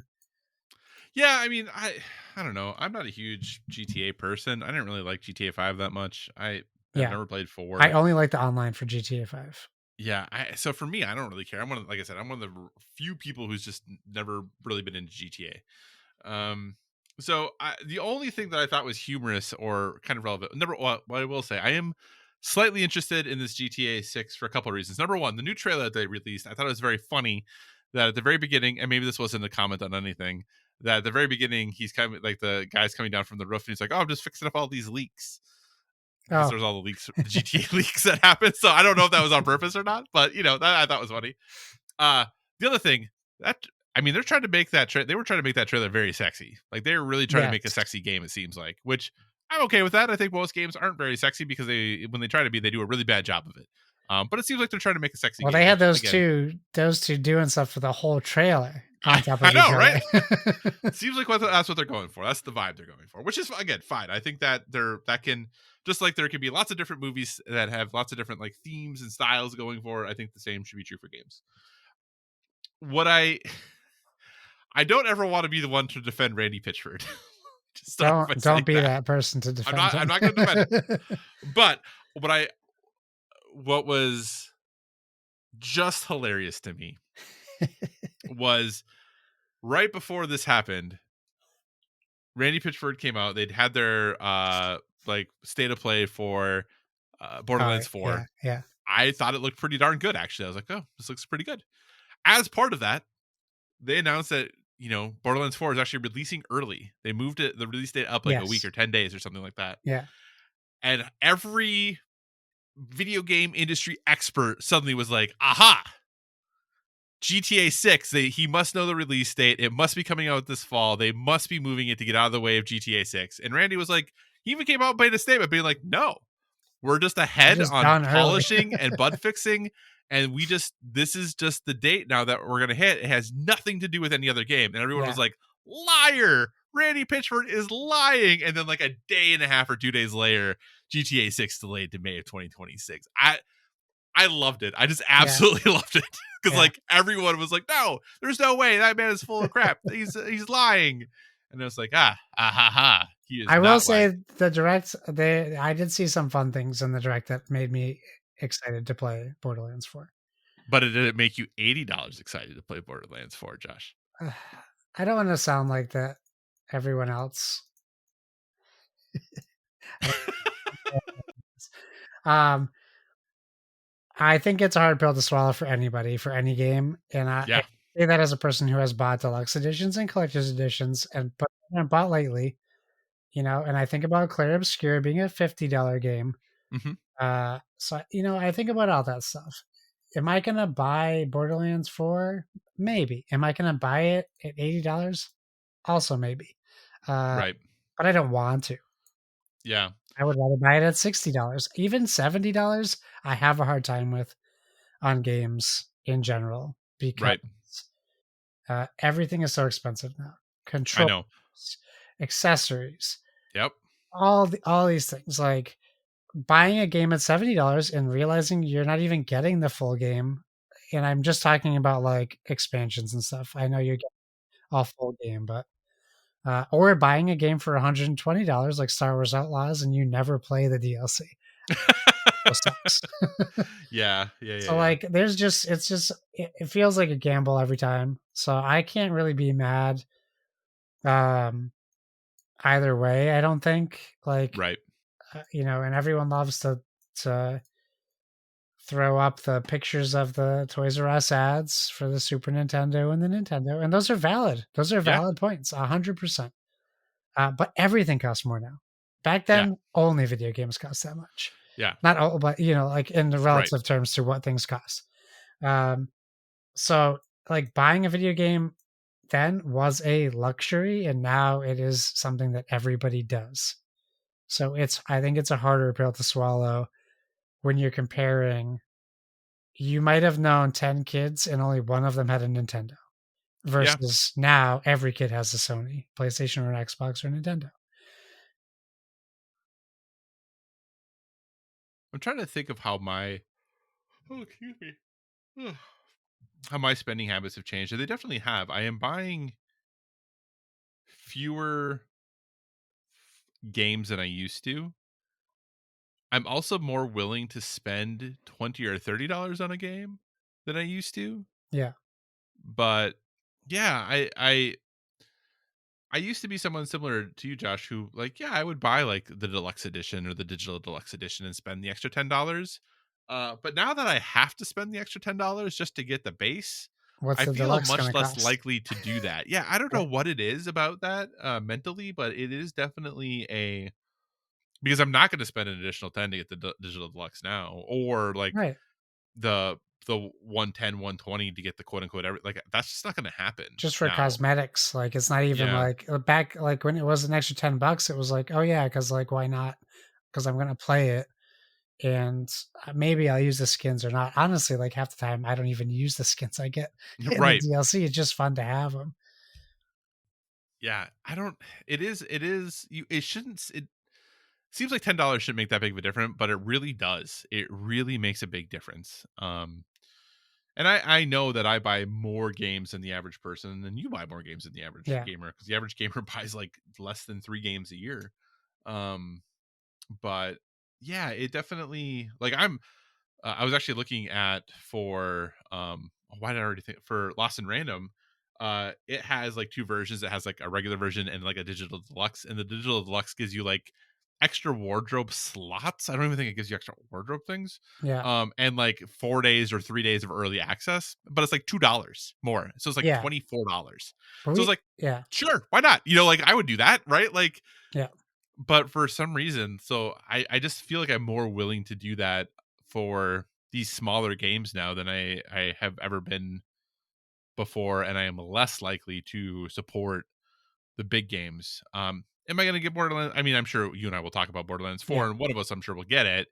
But like, because I am excited about that game, but like knowing that like, okay, Borderlands 4 is September. Well, Mafia: The Old Country, which is nice that it's coming in a little bit cheaper, is August. Then Lost Soul Aside is the end of August, and then Borderlands 4 is early September, and then Ghost of Yote is early October. I'm like, I don't know that I'm pulling all four of those anymore, Right. Right. right? Like, whereas a couple years ago, I probably would have, So it's Yeah. interesting how things change. Yep. Also, you don't have to buy Lost in Random. We own it on one of the consoles, either Xbox or PlayStation. So, Oh, I'm talking about the sequel. oh, the sequel. Okay. Yeah, Got the it. Lost and Random I have because I've It was probably on EA PlayStation Plus or whatever something at whatever. some Yeah, point. so whatever EA's thing is, that's Okay. like $25 a Oh, year. yeah. Yeah. Yeah. Yeah, Yeah. Play. Yeah. so yeah. Okay. Well, with that, there we go. Us just talking about video games. Very briefly, then let's just talk about this last thing. Josh, Summer Game Fest kicks off June 6th with Yeah, it does. Showcase, immediately followed by the Day of the Devs, and then the Xbox Game Showcase is on June 8th, followed by the Outer Worlds 2 Direct. So, Josh, this will be our last podcast before those things happen. Mm. Anything you're hoping or wanting to see this summer? I think I say that. I feel like I say this every time, but I'm like, I have no clue. I think I would like to see Fable, some Yeah, gameplay from Fable. That would be sure. nice. I'm excited to see more about the Outer Worlds too, but I don't need to see more because I'm going to get it Yeah. regardless. Um, so I think I'll be excited to see um, what Xbox has up their sleeves.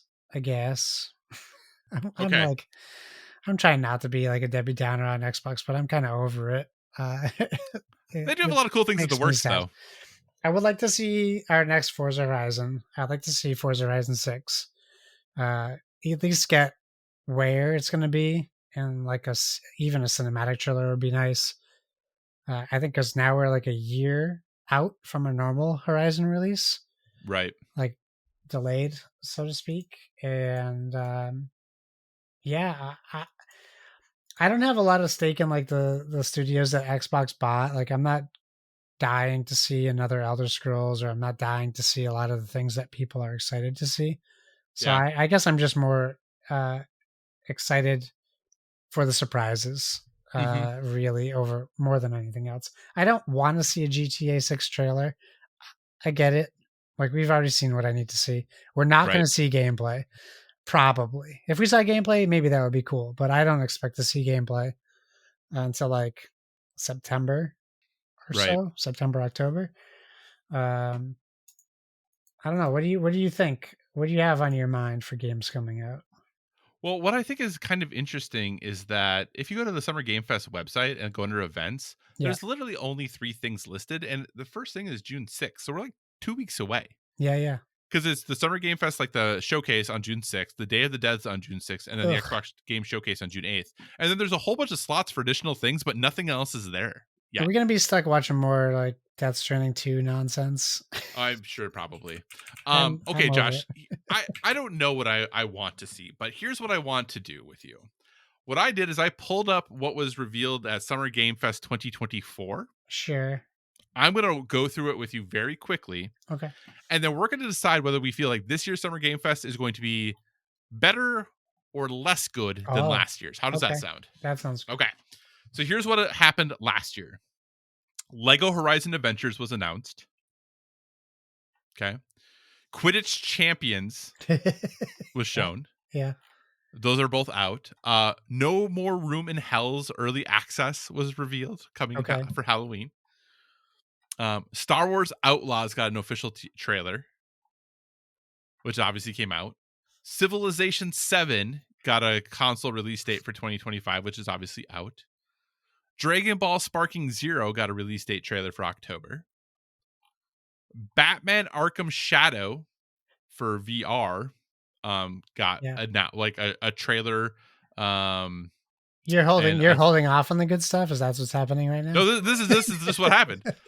Street Fighter 6 got their official year 2 character trailer. Yeah. That included a Fatal Fury crossover. Uh-huh. Snore. Blumhouse Games came on stage and they talked about like those 6 games that they 17 had games, coming. yeah. Yeah, that they're doing. Power Rangers Reader's Rewind revealed old school style beat 'em up. Yeah. Mecha Break set their beta test for August. Yeah.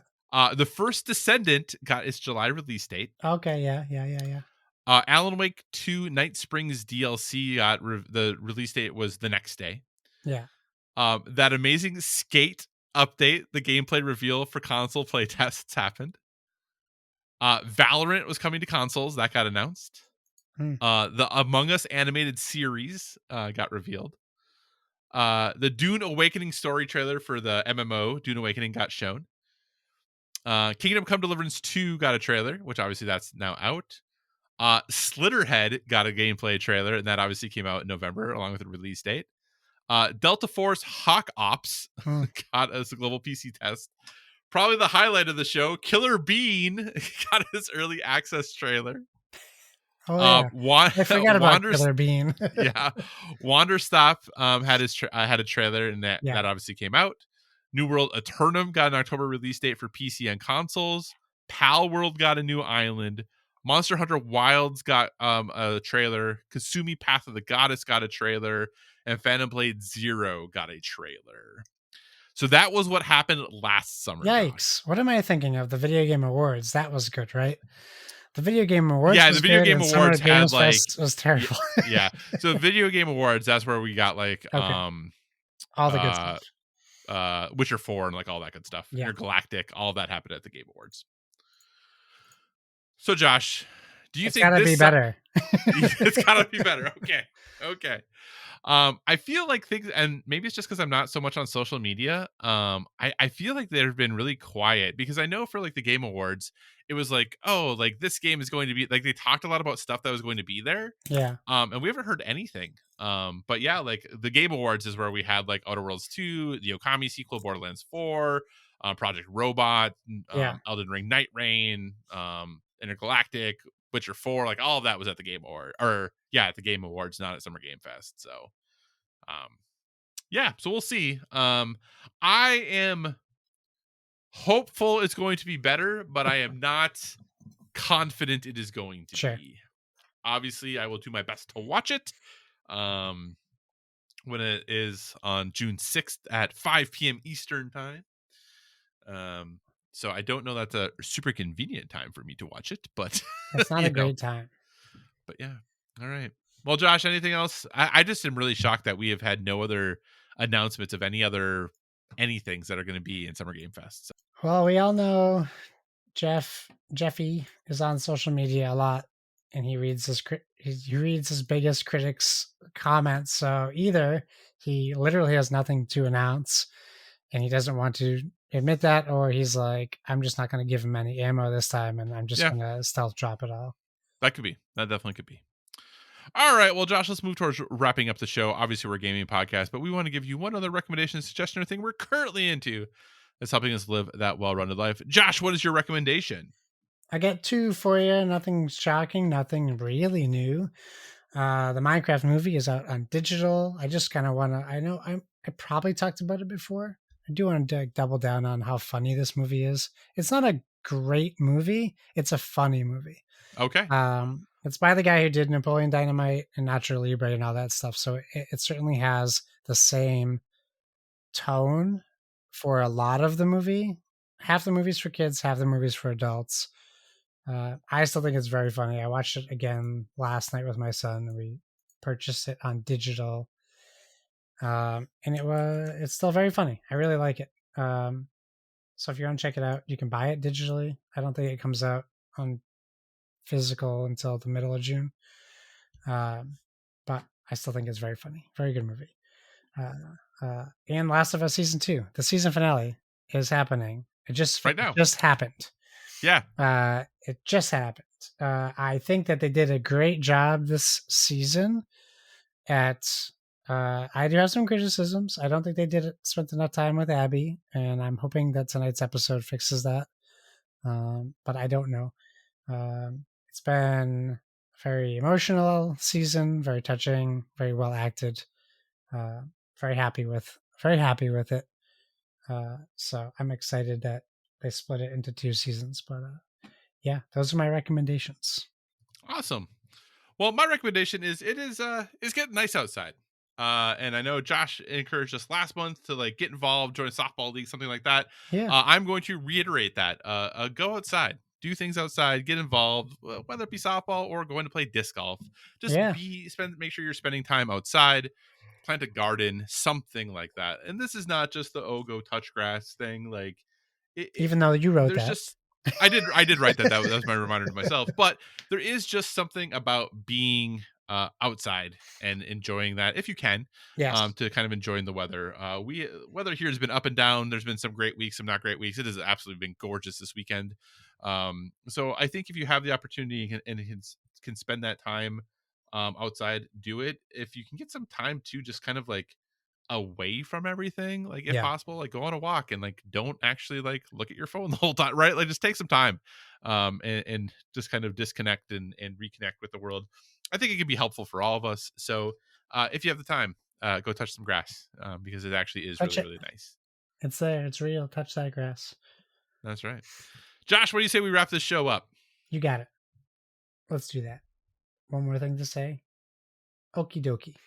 Thanks for joining us, everyone. In addition to finding us on Instagram at Board with Fiji, you can find us on Facebook at facebook.com/boardwithfiji. So feel free to give us a 5-star rating over there. Also, if you want to communicate in the more long form or you're just not feeling social media, please feel free to email us at boardwithvg@gmail.com. When we do post, we try to remember to do hashtag boardwithvg. Shame on me. I did not post my Dead Cells pictures, but I will do that today. But if you're playing games, we also want to know what you're playing. So use that hashtag boardwithvg as well so we can see what you're up to on all of the social medias. And whatever podcast service you're listening to us on, we encourage you to give us a stellar rating. That is, whether you're downloading us from the Dice Tower Network feed or our very own standalone Board with Video Games feed. You can find me on all the things at Why So Serious. That's SIRRIUS. Kyle, where can people find you? So you can find me on Instagram, PlayStation Network, Xbox Live, Board Game Geek, all at Cyclocross, CYCOCROSS. As always, if you have suggestions for future topics, be sure to reach out to us on the social media because we want to talk about what you want to hear about. And remember, everyone, whether it be board games or video games, never stop gaming.